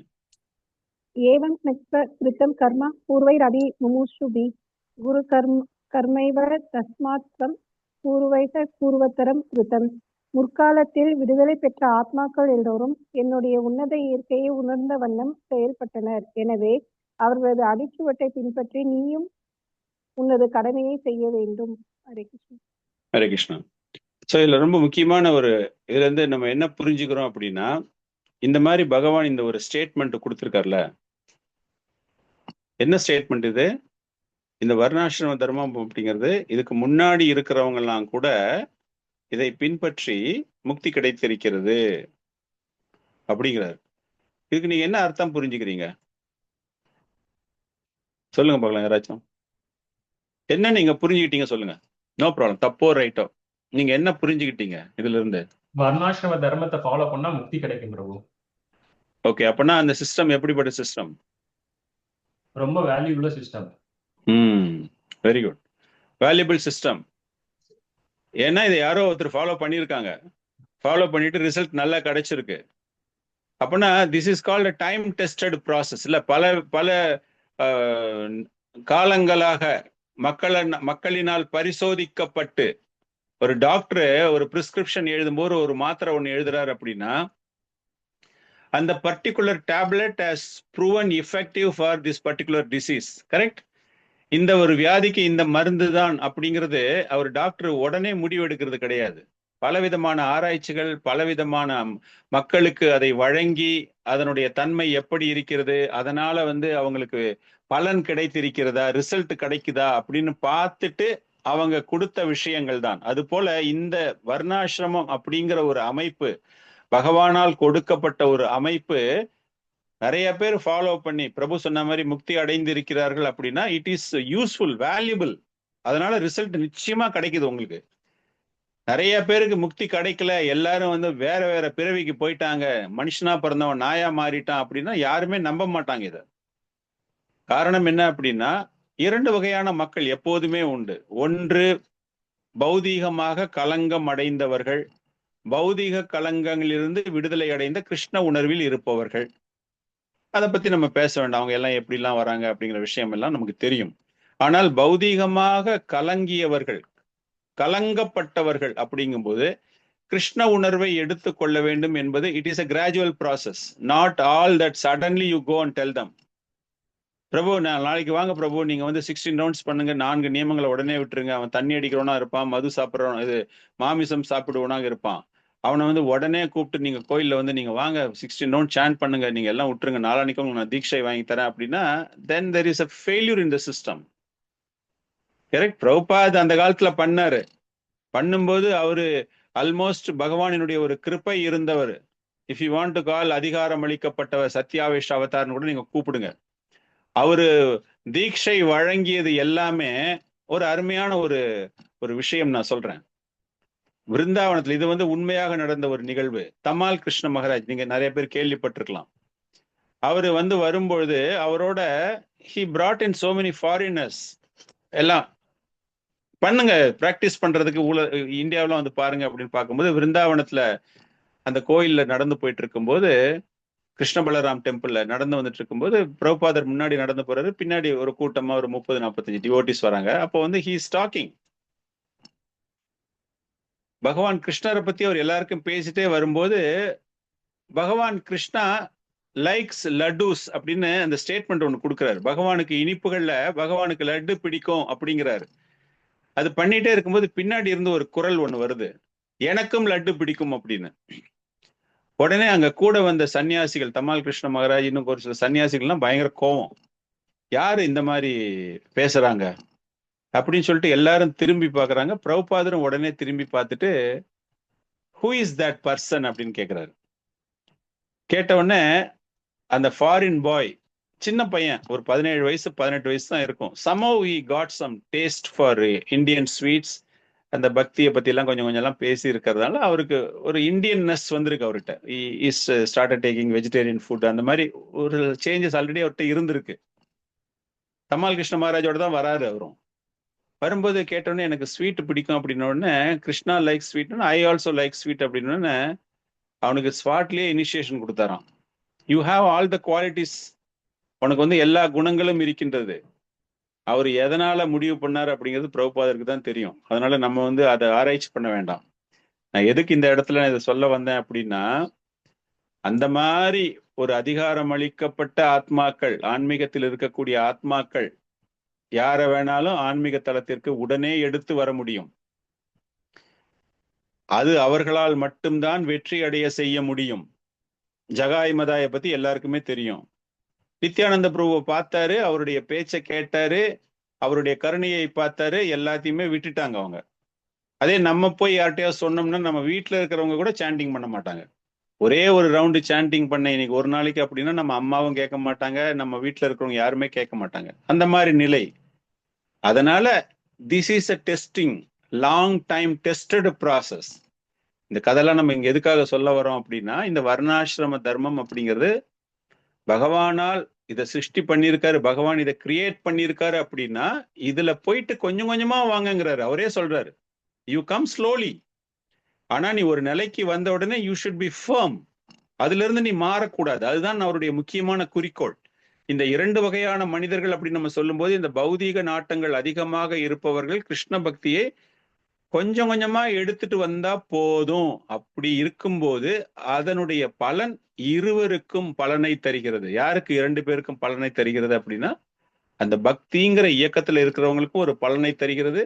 பக்தி இயக்கத்தில் தன்னை அங்கத்தினர்களாக மாற்றிக்கொள்ள வேண்டும் யாரெல்லாம் முயற்சி செய்கிறார்களோ அவர்களுக்கும் அந்த ஒரு பலனை கிடைக்கிறது கிருஷ்ண பக்தி அப்படிங்கிறது. அதனால தான் இந்த வர்ணாசிரம தர்மம் கூறப்படுகிறது. இந்த ஸ்லோகத்தை வச்சுட்டு நம்ம அர்ஜுனனோட வச்சு பார்க்கும்போது, அர்ஜுனனுக்கு இங்கு பகவான் போதிக்கக்கூடிய முக்கியமான விஷயம் என்ன அப்படின்னா, சத்திரியனாக உன்னுடைய கடமையை செய்ய வேண்டும், எனவே நீ போரிடுவது முக்கியம் அப்படிங்கிற விஷயம்தான் இங்கு பகவான் கூறுகிறார். ஸோ இது வரைக்கும் பார்த்தோம் அப்படின்னா இந்த 15 ஸ்லோகங்களுமே ஒரு தொகுதி முடிஞ்சு போச்சு. இதுல முக்கியமா நம்ம பார்த்த விஷயங்கள் என்ன அப்படின்னு பார்த்தா, மாலினி மாதாஜி படிக்கிறீங்களா? இதுல என்ன இருக்குன்னு? படிக்கிறேன் பிரபு.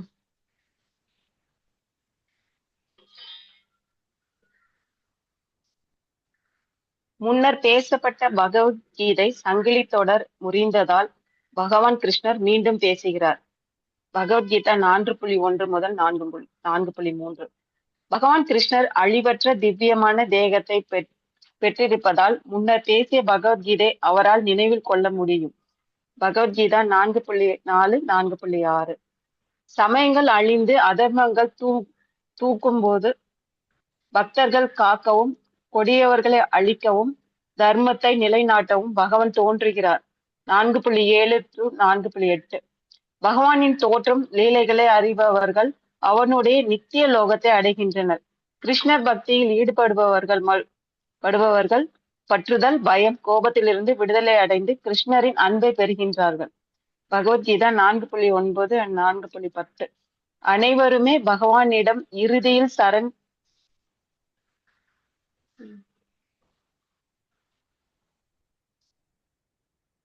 வரலையா? வாய்ஸ் வரலையா? இல்ல பிரபு. ஏதோ இடையில வந்துருச்சு பிரபு. இப்ப போயிடுச்சா? அனைவருமே இல்ல இருக்கு பிரபு. அனைவருமே பகவானிடம் இறுதியில் வர்ணாசிரமத்தை வழங்கிய பகவான் அதற்கு அப்பாற்பட்டவர். கிருஷ்ணரை பற்றி தெரிந்தவர்கள் வர்ணாசிரம தர்மத்தின் பலன் நோக்காமல் கடமையாற்ற வேண்டும். பகவத்கீதா 4.11 முதல் 4.15. ஹரே கிருஷ்ணா பிரபு. தேங்க்யூ மாதாஜி. ஸோ இந்த 15 ஸ்லோகங்கள் நம்ம பார்த்த விஷயங்கள் என்ன அப்படின்னா, எப்படி ஒவ்வொரு ஸ்டெப் பை ஸ்டெப்பா பகவான் இதை எடுத்துட்டு வந்தார் அப்படின்னு.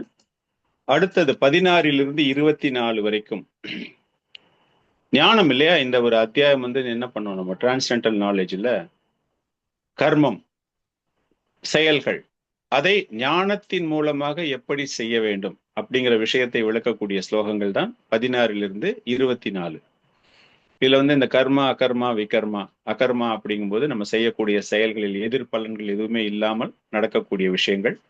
அந்த மாதிரி பழைய இன்னும் நிறைய பொருள் படக்கூடிய விஷயங்கள், நம்ம செய்யக்கூடிய காரியங்கள்லாம் எப்படி இருக்கணும், இருமைத்தனமாக இல்லாமல் எப்படி இருக்க வேண்டும், வெற்றி தோல்வியை பற்றி நாம் பாதிப்பு ஏற்படாத வகையில் நம்முடைய செயல்களில் நாம் எப்படி ஈடுபட வேண்டும் அப்படிங்கிற விஷயம் 16 to 24 வரைக்கும் பகவான் சொல்ல போறாரு. 16 ஸ்லோகா 16. கிம் கர்ம கிம் அகர்மேதி காவயோ அபி அத்ர மோஹிதஹ தத்தே கர்ம பிரவக்ஷ்யாமி யக்ஞாத்வா மோக்ஷ்யசே அசுபாத். Akila Mataji, can you read please? Translation only. Okay Prabhu. Hare Krishna. அறிவுடையோரும் எது கர்மம் எது அகர்மம் என்பதில் குழம்புகின்றனர். கர்மா என்பது என்ன என்பதை நான் இப்போது உனக்கு விளக்குகிறேன். இதை அறிவதால் எல்லா துரதிர்ஷ்டத்திலிருந்தும் நீ விடுதலை பெறுவாய். அதாவது ஃபுல்லா இந்த தொகுப்புகள் என்ன வரப்போகுதுன்னா, கிருஷ்ண பக்தியில் ஆற்றக்கூடிய செயல்கள் அகர்மா. இப்ப ஞானத்தின் தளத்தில் கர்மாவை புரிந்து கொள்வது எப்படி? ஞானம் நீங்க செய்யறீங்க இல்லையா, கர்ம செயல்கள், செய்யக்கூடிய செயல்களை ஞான தளத்தில் எப்படி புரிந்து கொள்வது அப்படின்னா, கிருஷ்ண பக்தி, அந்த பக்தியில செய்யக்கூடிய விஷயங்கள் அகர்மா. அதுக்கு வந்து எந்த விதமான எதிர்வினையும் கிடையாது. நம்ம செய்யற செயல்களுக்கு வந்து there is no opposite reaction. அதே போல தன்னுடைய மனம், தன்னுடைய புத்திசாலித்தனம், இதை யாரால செய்ய முடியும் அப்படின்னா இந்த ரெண்டுத்தையுமே பயன்படுத்தி, எதற்காக பயன்படுத்த வேண்டும் என்றால் இந்திரிய சுகத்திற்கு ஆசைப்படாமல். அதுல ஆசைப்படுவதால் தான் நமக்கு எல்லா பிரச்சனையுமே வருது. சோ அந்த இந்திரிய சுகத்திற்கு ஆசைப்படாமல் செய்பவதினால் எந்த விதமான பாவங்களையும் அவர்கள் சேர்த்து கொள்வது கிடையாது. சோ இதுல என்ன ஒரு பியூட்டி அப்படின்னா, இதை செய்தவர்கள் அப்படிங்கிற ஒரு விஷயம் நம்ம சொல்லிட்டு they are going to talk about the மகாஜனாஸ். மகாஜனாஸ் அப்படின்னா நம்ம எல்லாருக்குமே தெரியும், 12 வகையான மக்கள் நம்ம சொன்னோம் இல்லையா, 12 வகையான வாட் இஸ் இட் கால்டு, மகாஜனங்கள். எல்லாருக்கும் வந்து ஒரு முன் உதாரணமாக இருக்கக்கூடியவர்கள். அவங்க எப்படி அப்படிங்கிற ஒரு விஷயம். கர்மா, அகர்மா, விகர்மா, இத வந்து அர்ஜுனனுக்கு விளக்குவதற்கான காரணம் என்ன? பல்வேறு வகையான காரணங்கள் நம்ம பார்க்கலாம். முதல்ல கர்மா, அகர்மா, விகர்மா அப்படின்னா எந்த விதமான தர்மங்களையும் நியமங்களையும் நெறிமுறைகளையும் யாரும் தயாரிப்பது கிடையாது, செய்வது கிடையாது. தர்மம் து சாக்ஷாத் பகவான். இந்த யமராஜ் சொன்னதுதான் திரும்ப சொல்றேன் உங்களுக்கு. எல்லா நியமங்கள், எல்லா நெறிமுறைகள் எல்லாமே யாரால் செய்யப்படுகிறது என்றால் அந்த பகவானால் மட்டும்தான் செய்யப்படுகிறது. செய்வதற்கான காரணம் என்ன என்றால் பௌதிக வாழ்க்கையில் கட்டுண்ட நிலைக்கு அவர்கள் செல்லாமல் இருக்க வேண்டும் அப்படிங்கிற ஒரே காரணம்தான். எதுக்கு வந்து பகவான் வந்து கர்மத்தை பத்தி பேசணும், அகர்மத்தை பத்தி பேசணும் அப்படின்னா அவருடைய இன்டென்ஷன் உனக்கு புரிய வைக்கணும்.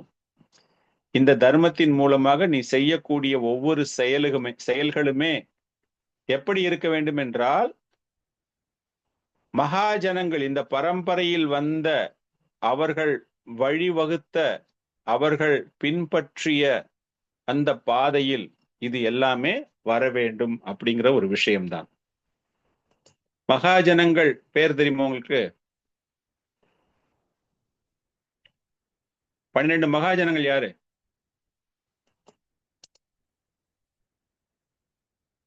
ஒரு 4-5 சொல்லுங்க பார்க்கலாம். பிரபு, பீஷ்மா, யமதர்மன், பலி மகாராஜன், பிரகலாத் மகாராஜ், ஜனகர், மனு. அந்த ஸ்லோகம் இருக்க ஞாபகம் இருக்கா?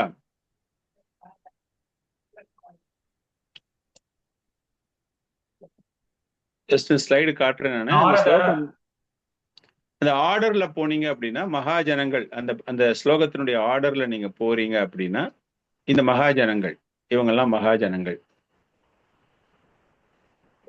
பிரம்மா, சிவா, நாரதா, மனுக்கள், 4 குமாரர்கள், கபில தேவர், பிரகலாதர், பீஷ்மர், சுகதேவர், யமதர்மராஜா, ஜனகர், பலி மகாராஜா. இது எதற்காக இங்கே கூறப்பட்டிருக்கிறது என்றால் இந்த வர்ணாசிரம தர்மத்தை பின்பற்றியவர்கள் அப்படிங்கிற ஒரு விஷயம் பார்த்துட்டு அதை நம்ம எப்படி ஃபாலோ பண்றோம். 6.3 20 and 21 இந்த ஒரு பர்டிகுலர் பாகவதம் ஸ்லோகம் பிளஸ் இது அதே அப்படியே வேற மாதிரி ரிப்பீட் பண்ணுவாரு கிருஷ்ணதாச கவிராஜ கோஸ்வாமி, சைத்தன்ய சரிதாமிர்தா, மத்திய லீலை 25.57. அதாவது மகாபாரத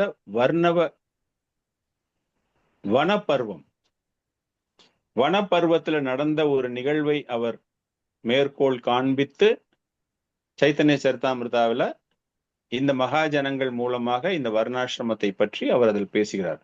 ஸ்வயம்பூ நாரத சம்பு குமார கபிலோ மனு பிரகலாதோ ஜனகோ பீஷ்மோ பலீர் வையாஷகீர் வயம் துவாதஷ்டி விஜானிமோ தர்மம் பகவதம் பதக குஹ்யம் விஷுதம் துர்போதம் யம் ஞாத்வார்த்தம் அஷ்ணுதே.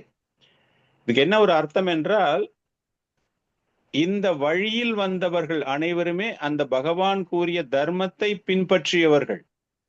இதை அனைவருமே புரிந்து கொண்டு அவர்களுடைய செயல்களை மாற்றிக்கொண்டவர்கள். பல்வேறு விஷயங்கள் இருக்கலாம். குறிப்பாக 4 குமாரர்கள் எடுக்கிறோம், சுகதேவ கோஸ்வாமி எல்லாம் எடுக்கிறோம் அப்படின்னா ஆரம்பத்தில் இவர்கள் எல்லோருமே அருவவாதிகள். பகவான் உருவத்திற்கோ எந்த விதமான ஒரு மரியாதைன்னு சொல்ல முடியாது, அதற்கு முக்கியத்துவம் தராத நிலையில் இருந்தவர்கள். சிவபெருமானை எடுத்துக்கலாம், பிரம்மதேவனை எடுத்துக்கலாம். எல்லாருமே வந்து தே ஆர் ஹேவிங் அந்த அளவுக்கு ஒரு முக்கியத்துவம் வாய்ந்தவர்கள் குண அவதாரங்களில். இருந்தாலும் அந்த பகவானின் தர்மத்தை, அவர் கூறிய நெறிமுறைகளை பின்பற்றி அவங்க பண்றாங்க அப்படின்னா அதை நீங்க எல்லாம் ஃபாலோ பண்ணணும் அப்படிங்கிற ஒரு விஷயம்தான். காரணம், மிகவும் ரகசியமான இந்த அறிவு ஒரு சாதாரணமான ஒரு மனிதனுக்கு அதை புரிந்து கொள்ள முடியாது. இது எதற்காக அர்ஜுனனுக்கு கூறப்படுகிறது அப்படின்னா, ஒண்ணு, பகவானினுடைய எந்த விதமான காரணமற்ற கருணை. அர்ஜுனனுக்கு இதை பற்றி விளக்குகிறார். எதை பத்தி? கர்ம அகர்மாவை பத்தி விளக்குகிறார். இன்னொன்னு,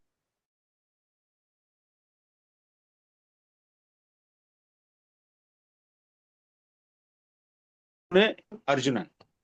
அதனால பகவானினுடைய காரணமற்ற கருணை, though you are very intelligent, ரொம்ப பெரிய இன்டெலிஜென்டா நீ இருந்தீன்னா கூட உனக்கு சொல்ல வேண்டிய விஷயம் நான் உனக்கு சொல்கிறேன். இதை நாம் ஏன் பின்பற்ற வேண்டும் அப்படின்னு கேட்டா, அப்படிப்பட்ட புத்திசாலியான அர்ஜுனனே பின்பற்றினான் பின்னாடி.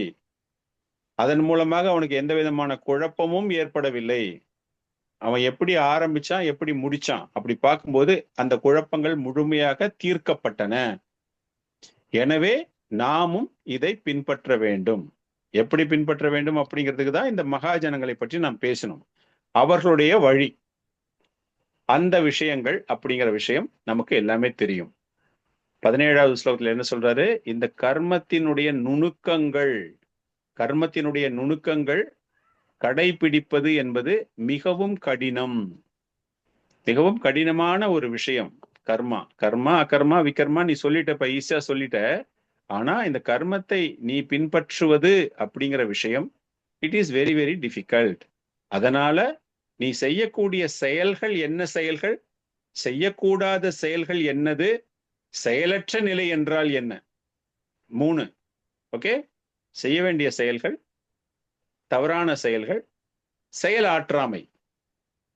அதுல அந்த கர்மத்தை பற்றி நாம் புரிந்து கொள்ள வேண்டும், கர்மத்தினுடைய நுணுக்கத்தை நாம் புரிந்து கொள்ள வேண்டும் அப்படிங்கிற விஷயம் தான் 17வது ஸ்லோகத்தில் சொல்ல போறாரு. இப்போ shloka number 17.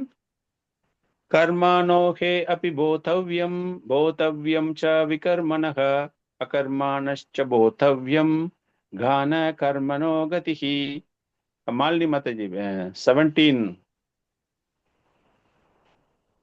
Translation and purport படிங்க, ரெண்டுமே படிங்க. ஓகே. செயல்களின் நுணுக்கங்களை உணர்வது மிக கடினம். எனவே கர்மம் செயல் என்பது என்ன, விகர்மம் தடை செய்யப்பட்ட செயல் என்பது என்ன, அகர்மம் செயலின்மை என்பது என்ன என்பதை தெளிவாக அறிந்து கொள்ள வேண்டும். பொருளுரை: பௌதிக பந்தத்திலிருந்து விடுபடுவதற்கான உண்மையான ஆர்வம் ஒருவனிடம் இருந்தால் கர்மம், அகர்மம் மற்றும் விகர்மம் என்பனவற்றினை வேறுபாட்டை அவன் தெளிவாக உணர வேண்டும். இது மிகவும் கடினமான விஷயம் என்பதால் கர்மம், அகர்மம் மற்றும் விகர்மத்தை ஆய்ந்து அறிவதில் ஒருவன் முழு முனைப்புடன் தன்னை ஈடுபடுத்த வேண்டும். கிருஷ்ண உணர்வையும் குணங்களுக்கேற்ற அதன் செயல்களையும் அறிந்து கொள்ள தனக்கும் கடவுளுக்கும் உள்ள உறவினை அறிய வேண்டும். அதாவது ஒவ்வொரு உயிர்வாளியும் இறைவனின் நித்திய சேவகன் என்பதையும் அவன் அனைவரும் கிருஷ்ண உணர்வின் செயலாற்ற வேண்டியவர்கள் என்பதையும் அறிவுடையோன் தெளிவாக அறிவான். பகவத்கீதை முழுவதும் இந்த முடிவை நோக்கியே நம்மை அழைத்து செல்கின்றது. இந்த முடிவிற்கும் இதனை சார்ந்த செயல்களுக்கும் எதிரான எல்லா முடிவுகளும் விகர்மங்கள் அல்லது தடை செய்யப்பட்ட செயல்களாகும். இவற்றை எல்லாம் புரிந்து கொள்ள ஒருவன் கிருஷ்ண உணர்வின் அதிகாரிகளோடு தொடர்பு கொண்டு அவர்களிடம் இருந்து ரகசியங்களை அறிய வேண்டும். இவ்வாறு அறிவது பகவானிடமிருந்து நேரடியாக கற்பதை போன்றதாகும். இல்லாவிடில் மிகச்சிறந்த அறிவாளியும் குழப்பம் அடைவான். ஹரே கிருஷ்ணா. ஹரே கிருஷ்ணா. தேங்க்யூ மாதாஜி. ஸோ இந்த 17வது ஸ்லோகம் பார்க்கும்போது பகவான் கிருஷ்ணர் 3 விதமான நிலைகளை கூறுகிறார். கர்மம், அகர்மம், விகர்மம் அப்படின்னு சொல்றாரு. கர்மா அப்படின்னா நம்ம எல்லாருக்குமே தெரியும். கர்மா என்றால் பலன் நோக்கு செயல்களில் நம்மை நாம் ஈடுபடுத்திக் கொள்வது. But you are acting as per the shastras. வேதங்களில் கூறப்பட்டுள்ளது படி நம்முடைய செயல்களில் ஈடுபட்டு அந்த பலனை முழுமையாக நாம் அனுபவிக்கிறோம் அப்படிங்கிற விஷயம். அடுத்தது விகர்மா அப்படிங்கும்போது, ஃபர்ஸ்ட் சாஸ்திரங்கள்ல இருக்கிற மாதிரி நடந்தாச்சு, பலனை எடுத்தாச்சு அப்படின்னு. சாஸ்திரங்களில் இருப்பதற்கு எதிராக செயல்படுவது விகர்மா. மாமிசம் சாப்பிடக்கூடாது அப்படின்னா மாமிசம் சாப்பிடுவது, ஒரு சின்ன எக்ஸாம்பிள் நான் கொடுக்குறேன், அவ்வளவுதான். போதை வஸ்துக்களில் அடிமையாக கூடாது, போதைப் பொருட்களை பயன்படுத்தக்கூடாது அப்படின்னா போதைப் பொருட்களை பயன்படுத்துவது. தீட்சை பெற்றவர்களிடம் 4 நியமங்கள் சொல்றாங்க அப்படின்னா அந்த 4 நியமங்கள் இதுதான், சமுதாயத்தினுடைய தூண்களாக இருப்பவை. அகர்மா அப்படின்னு பார்க்கும்போது எல்லா செயல்களிலும் நீங்கள் சாஸ்திரங்களில் கூறியது போல ஈடுபட்டாலும் கூட எந்த விதமான பலனையும் நீங்கள் எடுத்துக்கொள்ளாமல் பகவான் கிருஷ்ணருக்கு சமர்ப்பிப்பது அகர்மா. இப்ப கர்மால நீங்க ஆஸ் பர் சாஸ்திரா நீங்க ஆக்ட் பண்றீங்க அப்படின்னா யூ கெட் ஒன்லி புண்ணியம் கிடைக்கிறது உங்களுக்கு. அந்த புண்ணியத்தின் மூலமாக என்ன கிடைக்குது அப்படின்னா மீண்டும் மீண்டும் அந்த பிறப்பு இறப்பு அப்படிங்கிற சுழற்சி. You will go to higher planetary systems. உங்களுக்கு வந்து பெரிய சொர்க்க பிராப்தி கிடைக்கலாம் உங்களுக்கு அந்த கர்ம நிலைக்கு ஏற்றாற் போல. பாவம் செஞ்சீங்கன்னா அதுக்கு தகுந்த மாதிரி நரகலோகம். But we are talking about a karma here. அந்த அகர்மா அப்படிங்கும்போது எந்த விதமான பலனும் உங்களுக்கு இல்லை அப்படின்னா நீங்க அந்த மாதிரி லோகங்களுக்கு மீண்டும் மீண்டும் சென்று அந்த பிறப்பு இறப்புல நீங்க சிக்கிக்கொள்ள வேண்டிய அவசியம் கிடையாது. இதை ஒருவன் ஏன் புரிந்து கொள்ள வேண்டும் அப்படின்னு பார்க்கும்போது இந்த ஸ்லோகத்துல பர்போட்ல வந்து பிரபுபாதர் எழுதுறதுக்கான காரணம், அதாவது ஏன் இதை புரிந்து கொள்ள வேண்டும் என்றால் ஒவ்வொரு ஜீவராசிகளுமே முக்தி அடைய வேண்டும். 84 லட்சம் வகையான ஜீவராசிகள் அப்படிங்கும் போதே அவர்கள் அந்த பிறப்பு இறப்பு சுழற்சியிலிருந்து தங்களை மீட்டு கொள்ள வேண்டும், மீண்டும் இந்த சுழற்சிக்கு வராமல் இருக்க வேண்டும் அப்படின்னு. நீங்க வந்து முக்தி எனக்கு அடைய வேண்டும் அப்படிங்கிறதுல ரொம்ப தீவிரமாக நீங்கள் இருக்கிறீங்க அப்படின்னா நிச்சயமாக இதை நீங்கள் தெரிந்து கொள்ள வேண்டும். உங்கள் செயல்கள் இது போல் இருக்க வேண்டும். இது வந்து சாதாரணமா எளிமையாக புரிந்து கொள்ளக்கூடிய விஷயம் இல்லை. பின்னாடி வர்ற ஸ்லோகத்துல அது தெரிய போகுது. எளிமையாக இதை புரிந்து கொள்ளக்கூடிய விஷயங்கள் கிடையாது. எனவே யாரை நீங்கள் அணுக வேண்டும் என்றால் அங்கீகரிக்கப்பட்ட ஆச்சாரியர்களையும் சாஸ்திரங்களையும் நீங்கள் அணுக வேண்டும். அவர்கள் மூலமாக இதை பற்றி நீங்கள் தெரிந்து கொள்ள வேண்டும். அந்த அங்கீகரிக்கப்பட்ட சாஸ்திரங்கள் அப்படின்னா பகவத்கீதை. அந்த பகவத்கீதையினுடைய முடிவே இதுதான். என்ன முடிவு பகவத்கீதையில? அனைவருமே பகவானினுடைய ஒரு அங்கம். கிருஷ்ண பக்தி, கிருஷ்ண உணர்வில் ஈடுபடுபவர்கள் முக்குணங்களின் தாக்கத்திலிருந்து வெளியேற்றப்பட்டு அவர்கள் செய்யக்கூடிய செயல்கள் எல்லாமே அக்கர்ம நிலையில் இருக்கும் பொழுது அவர்கள் பகவானினுடைய நித்திய லோகத்தை அடைவதின் மூலமாக அவர்களுக்கு இந்த பிறப்பு இறப்பு சுழற்சி என்பது நிறுத்தப்படுகிறது. இது நம்ம ஏன் இதெல்லாம் பேசுறோம் அப்படின்னா நிறைய பேருக்கு அந்த பிறப்பு இறப்புல நிறைய பேருக்கு ஒரு நம்பிக்கை என்னன்னா, நான் திரும்ப திரும்ப மனுஷனா தான் பிறந்துகிட்டு இருப்பேன், திரும்ப திரும்ப இந்த மெட்ராஸ்ல தான் பிறக்க போறேன், திரும்ப திரும்ப நான் இதே மாதிரி தான் என்ஜாய் பண்ண போறேன் அப்படின்னு நினைச்சுக்கிறாங்க நிறைய பேர். அது ரொம்ப பெரிய தப்பான ஒரு புரிதல். அதனாலதான் அவங்க எல்லாருக்குமே வந்து மீண்டும் மீண்டும் அந்த பிறப்பு இறப்பு சுழற்சியில் அவர்கள் சிக்கிக் கொள்கிறார்கள். அதனால இதை பார்க்கும்போது இந்த பௌதீக பந்தங்களிலிருந்து ஒருவன் வெளியேற வேண்டும். பிரபுபாதர் எழுதும்போது தான் எழுதுறாரு, மிகவும் தீவிரமாக இந்த நிலையிலிருந்து ஒருவன் வெளியேற வேண்டும் என்றால் அவன் இந்த 3 நிலைகளையும் புரிந்து கொள்ள வேண்டும். செயலற்ற நிலை, அங்கீகரிக்கப்படாத செயல்கள். இதுல இருந்து ஒருத்தன் வெளியே வந்தான்னா தான் அவனுக்கு அந்த முக்திங்கிற உண்மையான பலன் கிடைக்கும், தெரியும், அடைய முடியும் அப்படிங்கிற ஒரு விஷயம். ஸோ இந்த ஸ்லோகத்தோட நம்ம நிறுத்திக்கிறோம்.